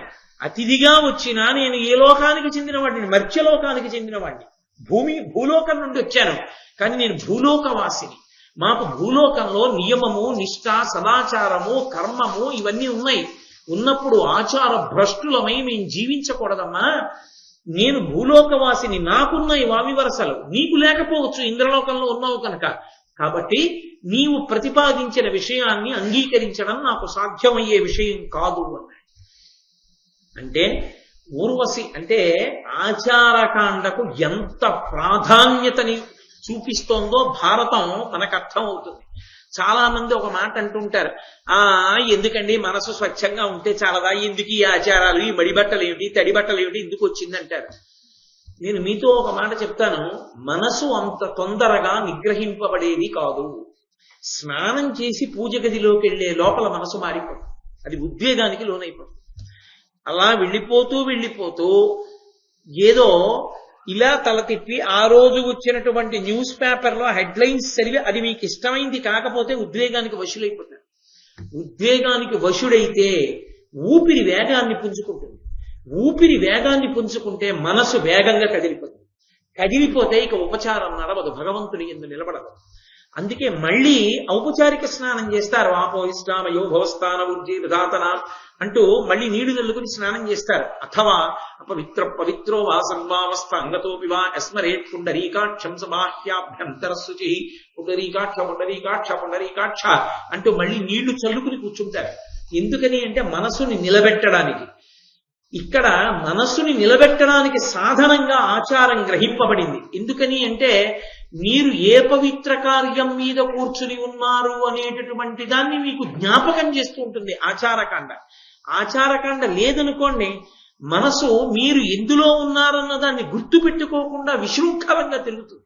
అసలు అలా ఉంటేనే తిరుగుతుంది. ఇక ఆచారకాండ పాటించకపోతే అసలు నిలబడదు. మీరు ఏదో మడిబట్ట కట్టుకుని విభూతి పెట్టుకుని ఓ బొట్టు పెట్టుకుని ఓ రుద్రాక్ష తావళం వేసుకుని ఉత్తరీయం ఒక్కటే వేసుకుని ఓ పీట మీద కూర్చుని ఉన్నారనుకోండి, మీకు జ్ఞాపకం వస్తుంటుంది, నేను ఈశ్వరారాధన చేస్తున్నాను, నాకు ఇప్పుడు ఏమిటి ఎక్కర్లేని ఆలోచనలు ఏమిటని కనీసం ఓసారి లెంపలేసుకుని బలవంతంగా భగవంతుడి దగ్గర మనసు పెట్టే ప్రయత్నం చేస్తారు. అసలు ఇటువంటి ఏర్పాటు ఏమీ చేయదనుకోండి, ఇక మనసు ఎలా నిలబడుతుంది? అందుకే ఆచారకాండ దేని కొరకు అంటే మనసుని తీసుకొచ్చి భగవంతుని యందు నిలబెట్టడానికి. ఆ స్థాయిని పొందకుండా ఆచారం ఎందుకని మాట్లాడడం అర్థరహితమైన విషయం. అది జ్ఞాపకం ఉండాలనే, పవిత్రంగా విధి నిర్వహణ చెయ్యాలనే ఆచారానికి వశులవుతారు. కొన్ని ఉంటాయి, కొన్ని కర్తవ్యముల యందు తప్పకుండా తను ఎంత క్లేశపడుతున్నా తాను మాత్రం ఆ డ్యూటీలో అలాగే ఉండవలసిందే. మీరు చూడండి, రేపు రోహిణీ కార్తె వస్తుంది. ఈ చెవిలో బాట్కు ఈ చెవిలో కొడుతూ ఉంటుంది. హెల్మెట్ పెట్టుకుంటారు పోలీసులు, అది వేడెక్కిపోయి ఈ చుట్టూ కూడా మంట పెట్టేస్తూ ఉంటుంది. ఆ టోపీ తీయడానికి ఉండదు. ఇంతలా తోలుతో కూడుకున్నటువంటి బూటు వేసుకుంటారు. కాకి రంగు బట్టలు, దుక్కగా ఉన్న బట్టలు వేసుకుని ఇంతలా బెల్ట్ పెట్టుకుని దాని మీద ఏవేవో పెట్టుకుని ఓ టోపీ పెట్టుకుని ఉక్కపోయడానికి బాగా చెమటపడ పైన హెల్మెట్ ఏదో పెట్టుకుని మండు టెండలో 4 వీధుల కూడలలో నిలబడి ఆ వాహనాల యొక్క పొగ అవి వెడుతున్నప్పుడు ఘర్షణకి ఎంత వేడి పుడుతుందో, ఒక్క 2 నిమిషాలు ఆగడానికి మనకి బద్ధకం. అక్కడ ఓవర్ బ్రిడ్జి దిగుతూ ఎక్కడ దాని చుట్టూ తిరిగి వెళ్లాలో అక్కడ తిరగడానికి బద్ధకం. దిగిలా వెళ్ళిపోయేవాడు, ఆ పక్క నుంచి వెళ్ళిపోయాడు, ఈ పక్క నుంచి వెళ్ళిపోయేవాడు. ఒక్క ఫర్లాంగ్ దూరం వెళ్ళడానికి క్రమశిక్షణతో ఉండడానికి ఇష్టం లేని వాళ్ళని, సెల్ ఫోన్ ఇలా పెట్టుకుని మాట్లాడుతూ వెహికల్స్ డ్రైవ్ చేసే వాళ్ళని, ఒక్కడు 4 వీధుల కూడలలో నిలబడి వాళ్ళ క్షేమం కోసం తాను వెళ్లి ఏ పక్కనో కూర్చుని చల్లగాను పక్కన ఏ ఏటీఎం కౌంటర్ ఉంటే ఇందులో నేను కాసేపు కూర్చుంటానంటే ఏం కాదంటారండి పోలీస్ కానిస్టేబుల్, ఏసీలో కూర్చోవచ్చు. కానీ తను అక్కడ కూర్చుంటే ఏ ప్రమాదం జరుగుతుందోనని 10 మంది సంక్షేమం కోసం అంత ఎండలో వడగాడ్పు కొడుతుందని అందరూ వెళ్ళిపోతుంటే, అంత రోహిణీ కార్తిలో ఒక పోలీస్ కానిస్టేబుల్ నిలబడుతున్నాడంటే అతనికి తన విధి పట్ల దీక్షతో అలా నిలబడడానికి కావలసినటువంటి ఆ భావన బాగా నిలబడిపోవడానికి, అంకిత భావం ఏర్పడడానికి ఆ కాకి బట్టలు వేసి నిలబెడతారు. ఆ బట్ట ఆచారకాండ. నీకు భగవదారాధన యందు ఆచారకాండని నిరసిస్తే నువ్వు ఇతరమైనటువంటి వాటిల్లో ఆచారకాండని ఎందుకు అంగీకరించగలుగుతున్నావు? ఏం అక్కడ పనికొచ్చిన ఆచారకాండ ఈశ్వరానుగ్రహానికి చేసేటటువంటి ఆ సాధన యందు ఎందుకు తప్పైంది? సరిగ్గా అర్థం చేసుకుంటే ఏది ఎందుకు పెట్టారో తెలుస్తుంది. మెట్ట వేదాంతంతో మాట్లాడాలని 10 మందిని పాడు చెయ్యాలనుకున్నవాడు ఏమైనా మాట్లాడచ్చు. ఈ దేశంలో ఏది మాట్లాడడానికి ఏది రాయడానికి అభ్యంతరాలు లేవు. కాబట్టి మహానుభావుడైనటువంటి అర్జునుడు ఆచారకాండకి అంత ప్రాముఖ్యత ఇచ్చి మాట్లాడాడు. నేను భూలోకవాసిని, నాకు విధి నిషేధములున్నాయి. ఏది చెయ్యకూడదో అది చెయ్యకూడదు, ఏది చెయ్యాలో అది చెయ్యాలి. కాబట్టి నీవు స్వేచ్ఛావిహరిణి అయి ఉండొచ్చు, ఇక్కడ వావివలసలు లేకపోవచ్చు, నేను అలా ప్రవర్తించకూడదు, నేను అలా ప్రవర్తించను. అమ్మా అని పిలిచాడు. అమ్మా అని పిలిచినందుకు తన కర్తవ్యం. ఒకవేళ ఏదైనా అనకూడని మాట ఆవిడ నోటి వెంట శాపరూపంలో వచ్చినా అనుగ్రహం తల్లి అని నమస్కరించి ఊరుకోవడం తప్ప ప్రతిశాపం ఇవ్వకూడదు. అది ధర్మం అంటే. అందుకే ఊర్వశి కోపగించి నిన్ను వలచి వచ్చాను, నువ్వు నా కోరిక వమ్ము చేసి ఏదో గొప్ప గొప్ప వేదాంతాలన్నీ మాట్లాడావు, అందుకే ఒక స్త్రీ కోరిక తీర్చలేకపోయావు కనుక నువ్వు నపుంసకుడవై భూలోకంలో మానినీ లోకం యొక్క మధ్యలో మానరహితుడవై ప్రవర్తించు అని శాపవాక్కు విడిచిపెట్టి వెళ్ళిపోయింది. కానీ ఎవడు ధర్మాన్ని నమ్ముకున్నాడో వాడికి శాపవాక్కు ఇయ్యబడినా అది కూడా వాడికి అనుగ్రహమే అవుతుంది తప్ప వాడిని పాడు చేసేది కాదు. అది కూడా భగవంతుని యొక్క అనుగ్రహంగానే భాషిస్తుంది. మరునాడు తెల్లవారింది, ఇంద్రుడు వచ్చాడు, చూశాడు, తెలుసుకున్నానయ్యా, రాత్రి ఊర్వశి నీ శయనాగారానికి వచ్చింది, పరమధర్మంతో నువ్వు మాట్లాడిన మాటలు కూడా విన్నాను, నువ్వేం బెంగ పెట్టుకోకు, ఇది నీకు ఈశ్వరుని యొక్క అనుగ్రహం. భూలోకంలో 12 ఏళ్లు అరణ్యవాసం చేసిన తరువాత అజ్ఞాతవాసం చెయ్యాలిగా 1 సంవత్సరం. ఇంత తేజోమూర్తివైన నువ్వు ఏ వేషం కట్టి ఎక్కడ దాక్కుంటే లోకానికి తెలియకుండా ఉంటావు. ఇప్పుడు ఊర్వశి ఇచ్చినటువంటి శాపమే నీకు అనుగ్రహం అవుతుంది. ఆ అనుగ్రహమైనటువంటి కారణం చేత నువ్వు ఎక్కడ నువ్వు అజ్ఞాతవాసం చేస్తావో అక్కడ అంతఃపురంలో మానవుల మధ్య స్త్రీల మధ్య నృత్యాన్ని నేర్పుతూ కేవలం ఒక నృత్యం చెప్పేటటువంటి అధ్యాపకుడిగా ఇంత శౌర్యాన్ని పక్కన పెట్టి బ్రతుకుతావు. దానివల్ల నీ అజ్ఞాతవాసం క్షేమంగా గడిచిపోతుంది. కాబట్టి నీకు ఈ పేడితనం వచ్చింది, దానితో పాటుగా 10 మందికి సంగీతం చెప్పి నృత్యం నేర్పగలిగిన శక్తి కూడా నువ్వు పొందితే అర్జున, అజ్ఞాతవాసం పూర్తి చేయడానికి అది సాధనంగా ఉంటుంది. కాబట్టి ఈ అరణ్యవాస కాలాన్ని దానికి అనువుగా మీరు ఉపయోగించుకోండి. ఎలాగో 12 ఏళ్ళు నువ్వు అంతఃపురంలో ఉండక్కర్లేదు, యుద్ధాలు చేయక్కర్లేదు, పరిపాలన చెయ్యక్కర్లేదు, ఈ కాలాన్ని సద్వినియోగం చేసుకోండి అన్నాడు. అని వజ్రాస్త్రమాదిగా వరదుడై వివిధ దివ్యాస్త్రములు పార్థున కమరనిచ్చి తత్ప్రయోగంబులు తద్రహస్యంబులు తన్నివర్తనములు దడయ కపుడ దయనుపదేశించి దారుణాహవములంద విజేయ వీర్యుండవము పేర్మినని మహాసౌహార్ధుడై చిత్రసేనుడన్ గంధర్వ పతితోడ గారవమున వజ్రధరుడు గీత వాద్య నృత్యంబులు గరప పంచబార్ధుగడగి ఇట్టు అమరనాథునొద్దన అర్జనుండుండా ఏ నేడులరిగే ఇట మహీతలమున. ఆ ఇంద్రుడు నీకు నేను వజ్రాయుధాన్ని ప్రయోగించడం, ఉపసంహారం చేయడం మొదలైనటువంటి మంత్రములతో నీకు దీన్నంతటినీ అనుగ్రహిస్తున్నానని ఆ వజ్రాయుధాన్ని ఇచ్చాడు. ఇచ్చి భయంకరమైనటువంటి యుద్ధములలో కూడా నీవు శత్రువుల్ని పరిమార్చి విజేతవై నిలబడదువుగాక అని ఆశీర్వదించి చిత్రసేనుడనేటటువంటి గంధర్వపతిని పిలిచి, నువ్వు మా అబ్బాయికి అర్జునుడికి కొన్నాళ్ల పాటు నృత్యము సంగీతము నేర్పించవయా, ఆ 2 నేర్చుకుంటే మా వాడికి అజ్ఞాతవాస కాలంలో ఉపయోగపడుతుందని అర్జునుడిని పరమ ప్రేమతో ఆ ఇంద్రసేనుడి దగ్గర ఆ విద్యను నేర్చుకోమని పంపించాడు. అందుకే దీన్ని ఆరణ్య పర్వము అని పిలుస్తారు. ఆరణ్య పర్వము అని పిలవడానికి కారణం ఏమంటే, వేదములన్నిటినీ కూడా 3 భాగములుగా మాట్లాడతారు పెద్దలు. సంహిత, బ్రాహ్మణము, ఆరణ్యకము అని పిలుస్తారు. ఇందులో సంహిత అంటే సంకలనమైనది అని గుర్తు. ఒక వేదంలో ఉండేటటువంటి మంత్రాలు చెల్లాచెదరుగా అటు ఇటు పడి ఉన్న వాటినన్నింటినీ తీసుకొచ్చి సంకలనం చేసి దేన్ని ఎక్కడ దేని తర్వాత చదవాలో ఏర్పాటు చేసి కూర్పు చేసి పెట్టినటువంటి విధి విధానములకు దాన్ని సంహితాభాగము అని పిలుస్తారు.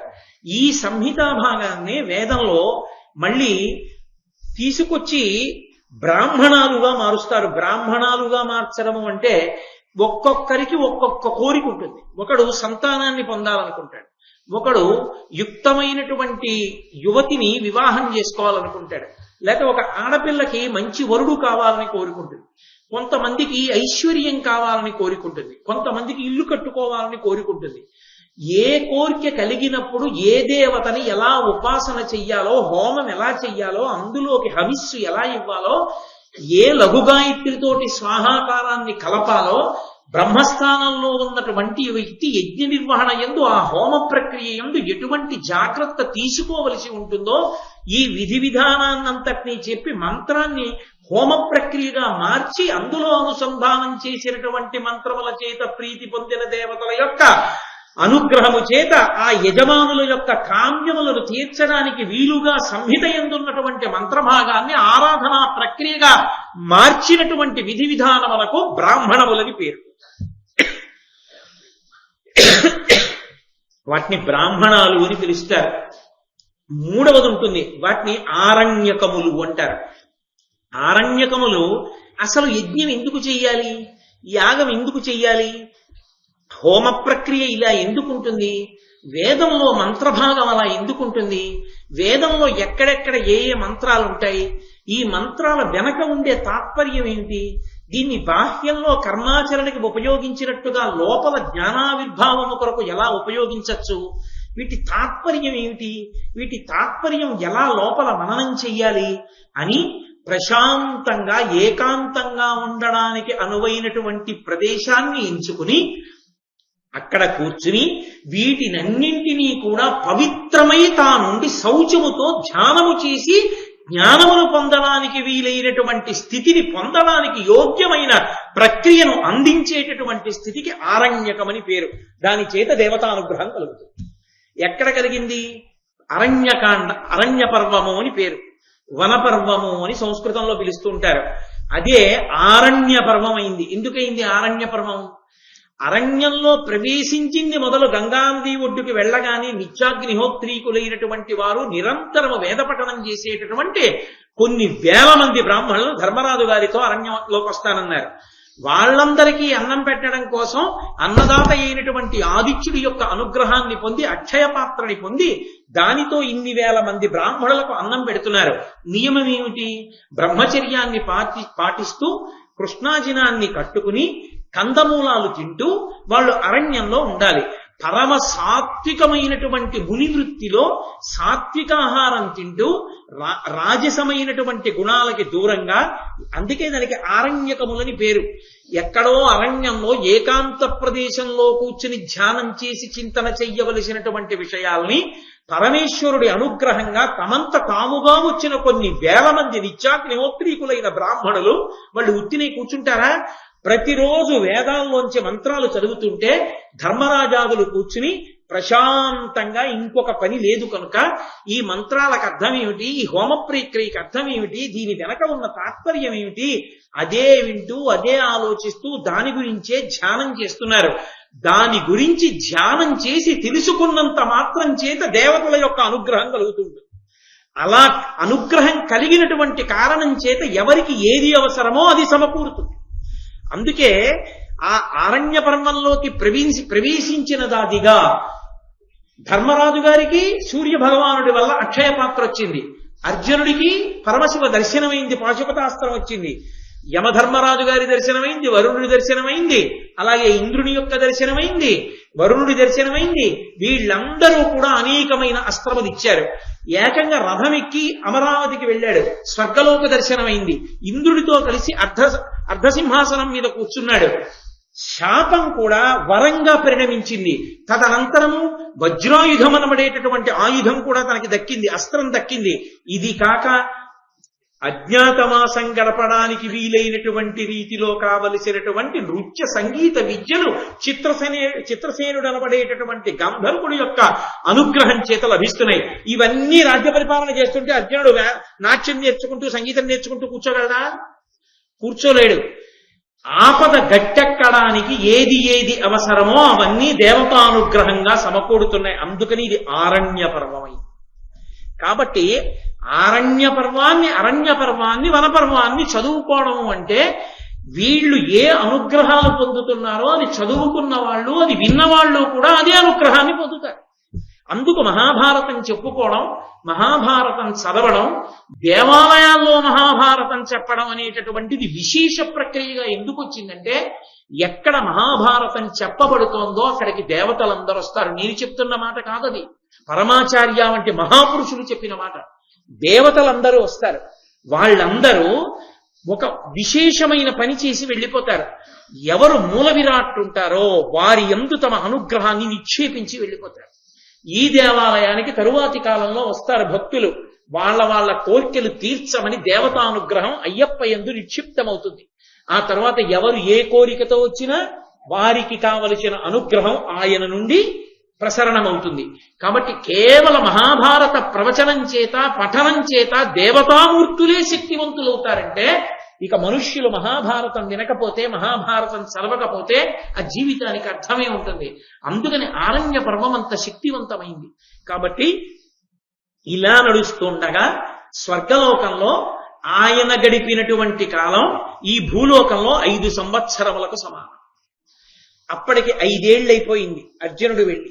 ధర్మరాజాదులు ఎంత బెంగ పెట్టుకుని ఉంటారు, చాలా బెంగ పెట్టుకున్నారు.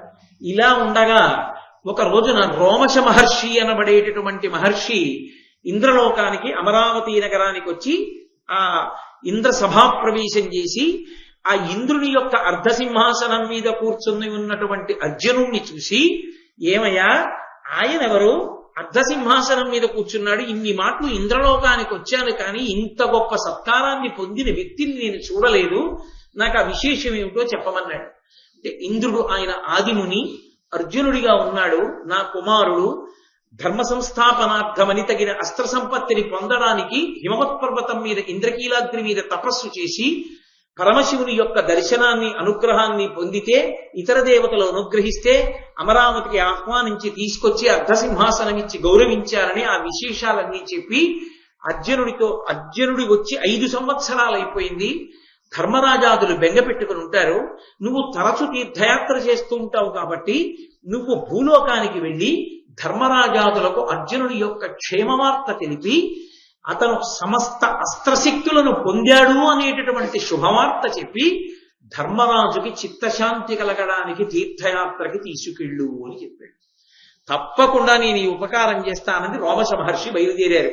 రోమశ మహర్షి ఒక ఆశ్చర్యకరమైనటువంటి స్థితి కలిగినటువంటి వాడు. ఆయన నిత్య బ్రహ్మచారి. ఆయన నిరంతరం తీర్థయాత్ర చేస్తుంటాడు, ఎప్పుడూ తీర్థయాత్ర చేస్తాడు. ఆయన తీర్థస్థలముల యందు నివాసం చేస్తూ ఉంటాడు. ఆయన చేసినటువంటి తీర్థయాత్రల చేత ఆయనకి ఎంత విశేషమైనటువంటి స్థితి ఏర్పడిందంటే స్వేచ్ఛాగమనంతో ఆయన కోరుకున్న లోకానికి ఆయన వెళ్ళగలిగినటువంటి వాడయ్యాడు. అందుకని ఆయన అన్ని లోకాలకి వెడుతూ ఉంటాడు, చూస్తూ ఉంటాడు, వస్తూ ఉంటాడు. యథార్థానికి అసలు తీర్థయాత్ర ఎలా చెయ్యాలి అన్నది వినాలి అంటే రోమశ మహర్షి నోటి వెంట వినాలి. ఆ రోమశ మహర్షి ధర్మరాజు గారి దగ్గరికి వచ్చి ధర్మరాజు గారిని తీర్థయాత్రకి తీసుకెడతాడు ఆరణ్య పర్వంలోని. ఎందుకంటే ధర్మరాజు గారిని తీర్థయాత్రకి తీసుకెళ్లడం విన్నంత మాత్రం చేత మనం తీర్థయాత్ర చేసిన ఫలితం రాదు. అందున రోమశ మహర్షి చిత్రం ఏమిటంటే ఆయనకి కొంతమంది శిష్యగణాలు ఉన్నాయి. ఆ శిష్యగణాలన్నీ కూడా రోమశ మహర్షులనే పేరు, వాళ్ళందరికీ కూడా రోమశులనే పేరు. ఆ రోమశులందరూ కూడా ఏ విధానాన్ని స్వీకరించారంటే తీర్థయాత్ర చేయడం. వాళ్ళు ఎప్పుడూ తీర్థయాత్ర చేస్తూ ఉంటారు. ఇప్పటికీ శ్రీకాళహస్తి క్షేత్రంలో 2 గడపలు ఉంటాయి. మొదటి గడపకి రెండో గడపకి మధ్యలో రోమశ మహర్షి యొక్క శరీరాన్ని దాని కింద పెట్టారు అంటారు. అందుకే మొదటి గడప దాటి కంచు గడప దాటుతారు. దాటి లోపలికెళ్ళి ఒక్క శ్రీకాళహస్తి క్షేత్రంలో మాత్రం మన ఇష్టం వచ్చినట్టుగా లోపలికెళ్ళి దర్శనం చేసుకోకూడదు. అది వాయులింగం. దాన్ని దర్శనం చేయడానికి మన శౌచం సరిపోదు. అందుకే గణపతి దగ్గర ఉంటుంది ఒక ప్రత్యేకమైనటువంటి నరమృగ స్వరూపం ఒకటి ఉంటుంది. దాన్ని ముట్టుకోవాలి. దాన్ని ముట్టుకుంటే శౌచ సిద్ధి కలుగుతుంది. అందుకే లోపలికెళ్ళి ఇలా ఎడం పక్కకి తిరగగానే అదే ఉంటుంది. దాన్ని ముట్టుకున్నప్పుడు కాళహస్తి దేవాలయంలోకి ప్రవేశించాలి. అంత పవిత్రమైన ప్రఖ్యాతమైన దేవాలయం మన ఆంధ్రదేశంలో ఉండడం మనందరం కూడా సంతోషించదగ్గ విషయం. అటువంటి శ్రీకాళహస్తి క్షేత్రంలో ఇప్పటికీ ఈ రోమశ మహర్షి యొక్క విగ్రహం ఉంది. మీరు కాళహస్తి క్షేత్రంలో రాజద్వారం దాటి బయటికి వచ్చేసిన తర్వాత ఇలా ఎడం పక్కకి తల తిప్పి చూస్తే అక్కడ ఉన్న గోడలో చిన్న గూడు ఉంటుంది. ఆ గూడులో ఒక ఋషి కూర్చుని తపస్సు చేసుకుంటూ ఉంటారు. ఆ విగ్రహమే రోమశ మహర్షి యొక్క విగ్రహం. ఆ రోమశ మహర్షి దేవేంద్రుడి పనుపున అర్జునుడు అస్త్ర సంపదనంతటినీ పొందాడు అనేటటువంటి శుభవార్తని పాండవులకు చెప్పడం కోసమని భూమండలం మీదకి రావడానికి ఉద్యుక్తులయ్యారు. ఈలోగా వేదవ్యాసుడు ధృతరాష్ట్రుడి దగ్గరికి వెళ్ళారు. వెళ్ళి అర్జునుడు సమస్త అస్త్ర సంపదని పొందాడయా, సామాన్యమైన సంపద కాదు, మీరు అరణ్యవాసం చేయిస్తే ఏదో అరణ్యవాసం చేస్తూ నాశనం అయిపోతారని మీరు అనుకున్నారు. వాళ్ళు అలా ఏం చేయలేదు, ఆరణ్యవాసంగా మార్చుకున్నారు. మార్చుకుని అంతమంది యోగ్యులైన బ్రాహ్మణుల వలన, గురువుల వలన అనుగ్రహం పొంది పరమశివ దర్శనం చేసి పాశుపతాస్త్రాన్ని పొందాడు, దేవతల దగ్గర అస్త్ర సంపద పొందాడు. కాబట్టి ఇప్పుడు అర్జునుడు దుర్నిరీక్షుడు. భీముడే గద పట్టుకుని అర్జునుడు ఆ గాంధీవాన్ని పట్టుకుని వస్తే నీ కొడుకులు ఎక్కడ నిలబడతారయా, సర్వనాశనం అయిపోతారు, నా మాట విని ఇప్పటికైనా పాండవులకు మేలు చెయ్యమని చెప్పి వెళ్ళిపోయారు. ఈ మాట వినగానే సంజీవుణ్ణి పిలిచాడు. బోరువని ఏడుపు మొదలెట్టాడు ధృతరాష్ట్రుడు. అసలు ఉత్తప్పుడే ఆ గాంధీవాన్ని ఖాండవన దహన సమయంలో అర్జునుడు సంపాదించాడు. అక్షయ బాణ తూనీరాలున్నాయి. ఈ భూమిని బ్రద్దలు కొట్టగలడు తన బాణ పరంపరల చేత. ఆ భీమసేనుడు ఆ గద తిప్పుతూ వస్తే ఆయన ముందు నిలబడగలిగినటువంటి వాడు లేడు.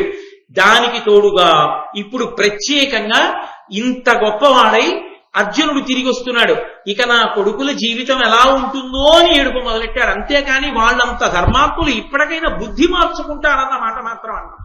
అంటే సంజయుడు అన్నాడు, నీకొక విషయం తెలుసా మహారాజా, శ్రీకృష్ణ భగవానుడు ఈ మాయాద్యూతం జరిగినప్పుడు లేడు. తదనంతర కాలమనందు ఆయన అరణ్యవాసం చేస్తున్న పాండవుల దగ్గరికి వెళ్ళాడు. వెళ్ళి పాండవులతో ఒక మాట అన్నాడు, ఇంత అన్యాయం చేసి మోసపుచ్చి మిమ్మల్ని తీసుకొచ్చి 12 సంవత్సరముల అరణ్యవాసం, 1 సంవత్సరం అజ్ఞాతవాసం చెయ్యమని వనమునందు నిలబెడతాడా? ఇప్పుడే నేను మీ అందరినీ తీసుకుని వెళ్ళి మిత్రులైనటువంటి రాజులతో కలిసి వెళ్ళి ఆ ధృతరాష్ట్రుణ్ణి అతని కుమారుల్ని సంహరించి ఈ అఖండ ధరణీ మండలానికి అంతటికీ కూడా ధర్మరాజుని సార్వభౌముడిగా పట్టాభిషేకం చేస్తాను అని కృష్ణుడు ఆవేశంతో బయలుదేరపోతుంటే అక్కడ ఉన్నటువంటి పాండవులందరూ కలిసి పరమధర్మాత్ములు కనుక ఒక మాట అన్నారు. అయ్యో, మా కోసమని చెప్పి ఇప్పుడు నువ్వు యుద్ధానికి బయలుదేరడం ఎందుకయ్యా? బయలుదేరక్కర్లేదు. యుద్ధం జరిగినప్పుడు కృష్ణ ఒక్క ఉపకారం చెయ్యి, నువ్వు అర్జునుడి రథానికి సారథ్యం వహిస్తే చాలు అని అడిగారు. కాబట్టి కృష్ణ భగవానుడే అంతటి ప్రతిజ్ఞ చెయ్యబోయాడు. కాబట్టి ఎక్కడ నిలబడతారయా అన్నాడు. ధృతరాష్ట్రుడు ఏడుస్తూ, వృద్ధని, జాస్త్యంధుడని, బుద్ధి విహీనుడని, నన్ను పుత్రుడు బలదర్పోద్ధతుడై మెచ్చడు, అసంబద్ధంబులే కాని వినడు పలికిన పలుకులు. నా కొడుకున్నాడే దుర్యోధనుడు, వాడు నన్ను ముషిలేడు అంటుంటాడు. జాత్యంధుడని, పుట్టుకతో గుడ్డివాడంటాడు. బుద్ధి విహీనుడని, బుద్ధిహీనుడు మా నాన్న అంటాడు. నిన్నెవడ పడమన్నాడు? నువ్వేం పెన్షన్ కూడా లేని తండ్రివి కావుగా, మహారాజువుగా ఏ శాసనం చేసి కొడుకును ఒక్కడిని వదిలేలేవా? విదురుడు చెప్పాడుగా. ఏమయ్యా, నక్కనిచ్చి సింహాలని తెచ్చుకోలేవా అని అడిగాడు. ఒక నక్క దుర్యోధనుడు. ఆ నక్కను వదిలేయి, 5 సింహాలు వస్తాయి. ఇంతకన్నా గొప్ప బేరం దొరుకుతుందా నీకు ప్రపంచంలో? ఎందుకు ఆ ఒక్కడిని పట్టుకుని అంత కాగిపోయి ఏడుస్తో? వదలమని చెప్పాడుగా, మరి వదలకపోవడమే. చేతిలో అధికారం ఉందిగా, ఎవడి మీదో పెట్టి ఏడవడం ఎందుకు? తన కొడుకు మాట వినకపోతే ఆ కొడుకుకి బుద్ధి చెప్పడం, దూరంగా ఉంచడం తండ్రి చెయ్యాలి. ఆ రెండూ చెయ్యని వాడు అప్రయోజకుడైనటువంటి తండ్రి. కొడుకు చెడుగైనచో తండ్రి తప్పు, కూతురు చెడుగైనచో తల్లి తప్పు, అశ్వంబు చెడుగైన అశ్వారోహకని తప్పు, ప్రజలు చెడుగైనచో రాజు తప్పు. ఎవరు చెడిపోతే ఎవరిది తప్పో నీతిశాస్త్రం నిర్ణయం చేసింది. కాబట్టి ఎప్పటికప్పుడు ఏదో ఒక నెపాన్ని వెతుకుతాడు తప్ప తాను మాత్రం చెప్పడు ఎవరికి బుద్ధి. అసంబద్ధంబులే కాని వినడు పలికిన పలుకులు. పనికి మాలిన మాటలు వింటాడు కానీ నా మాటలు వినడయ్యా. ఎప్పుడైనా చెప్పాడా మంచి మాటలు? అసలు వద్దురా అని ఇలా వేలు చూపించి భయపెట్టాడా? సంజయుడి దగ్గర ఎందుకు ఈ దొంగేడుపు అంటే, ఇంకా ఆశ ఏమిటంటే ఎప్పటికైనా పాండవులు నశించిపోతారా? ఇంకా ఉందిగా 7 ఏళ్ళు, పాడైపోతారా? ఎంత ఆశో! రామకృష్ణ పరమహంస చెప్తుండేవారు. ఒక త్రాచుపం కప్పని పట్టుకుంది. అది పెద్ద కప్ప కాబట్టి ఈ విషం ఎక్కితే చచ్చిపోతుంది. ఎంతసేపట్లో చచ్చిపోతుంది? త్రాచుపం నోట్లో పడ్డ కప్ప 5 నిమిషాల్లో చచ్చిపోతుంది. దాని కోణంలో విషం ఎక్కి గాని అది పట్టుకుంది, వదలదు. ఇది గిలగిలగిలగిల కొట్టుకుంటోంది విషం ఎక్కి. ఇక నోరొక్కటే బయటికి ఉంది ఆ కప్పది. ఈ బయటికి నోరొక్కటే ఉండి స్పృహ తప్పిపోతున్న కప్ప అలా వెళ్ళిపోతున్న ఈగని పట్టుకోవడానికి నాలుగు చాపింది. అప్పుడు కూడా ఇంకా ఈగని తినాలని ఆశపడిన కప్పలా ఇప్పుడైనా పాండవులకి ఏదైనా జరగకపోతుందా అని ఆశపడతాడు తప్ప 5 ఏళ్లలో ఇంత వృద్ధి పొందిన వాళ్ళు మిగిలిన 7 ఏళ్లలో ఎంత గొప్ప వాళ్ళు అవుతారో ధర్మాన్ని పట్టుకుని వాళ్ళు నా కొడుకులని చెప్పుకుని నేనెంత పొంగిపోవచ్చు అని మాత్రం ఆలోచించాడు. అది మూర్ఖత్వం అంటే. కాబట్టి ఈ మాటలు చెప్తే సరే చెప్పవలసివి చెప్తాం. ఎన్ని మాటలు చెప్పినా, నేను చెప్పినా, విదురుడు చెప్పినా అదే, నువ్వు చెప్పినా అదే, ఇదే ప్రశ్న ఇదే జవాబు. మన బోధలు అలాగే ఉంటాయి. అయినా మంచి చెప్పడం మా కర్తవ్యం, చెప్తుంటే ఉంటాం అనుకుని సంజయుడు అనుకున్నాడు. తర్వాత అక్కడ వనవాసం చేస్తున్నటువంటి ధర్మరాజు దగ్గరికి వెళ్ళి భీముడు అన్నాడు, సమయాబ్దంబుల కంటే ముందర మహోత్సాహంబునన్ బాహుమిక్రమమొప్పన్ విజయుండు నేను తగ సంగ్రామంబులో ఏకకాలంబున ఆ ధృతరాష్ట్రాజాధముల నెల్లం చంపి భూచక్రరాజ్యము చేకొందుము కౌరవేంద్ర మురజిత్సఖ్య ప్రసాదంబునన్. ఓ ధర్మరాజా, మోసాన్ని మోసంతో జయించడంలో తప్పేమీ లేదయ్యా. మనం 12 ఏళ్లు పోయేటప్పటికీ మనకి పరిచయమైనటువంటి వాళ్ళందరూ దూరం అయిపోతారు. అవతల దుర్యోధనుడు బాగా ఊంచుకుంటాడు ప్రజల్లో. అందుకని ఊంచుకోకముందే దండయాత్ర చెయ్యాలి. కాబట్టి ఎలాగైనా అర్జునుడు నేను తొందరగా కృష్ణ భగవానుడితో కలిసి దండయాత్రకు వెళ్ళిపోయి ధాతరాష్ట్రుల్ని చంపేస్తాం, నీకు పట్టాభిషేకం చేసేస్తాం.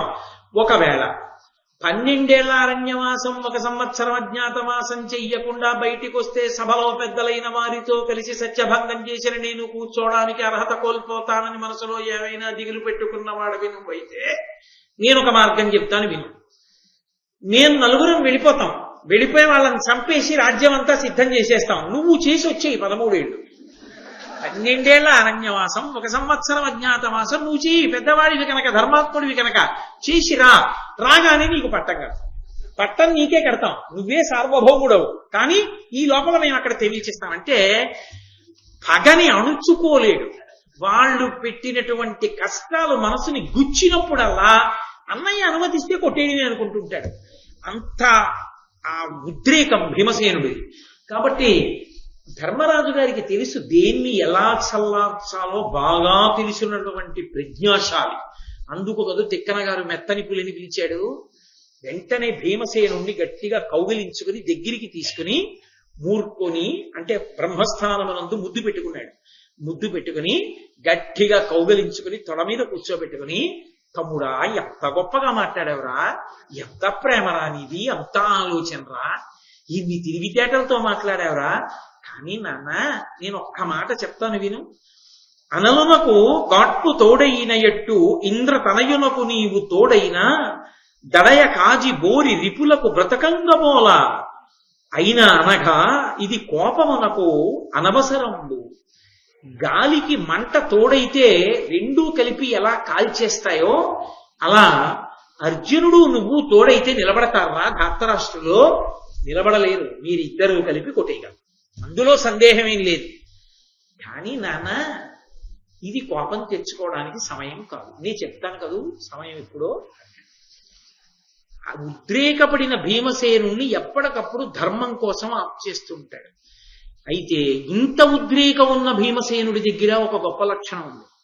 అన్నగారు ఇలా అన్నాడు అనుకోండి వెళ్ళిపోతాడు తప్ప, నువ్వు ఇలాగే మాట్లాడతావు నేను వెళ్ళిపోతాను అన్నావు. అది ఆ అన్నదమ్ముల్లో ఉన్నటువంటి గొప్పతనం. కాబట్టి ఈ మాటని 13 ఏండ్లు పోయిన పదపడి పార్థుండు నీవు పరనృపతుల దుర్మదుల వధించి విజయాస్పద బాహుల రగుడు ధర్మ పరిరక్షకులై.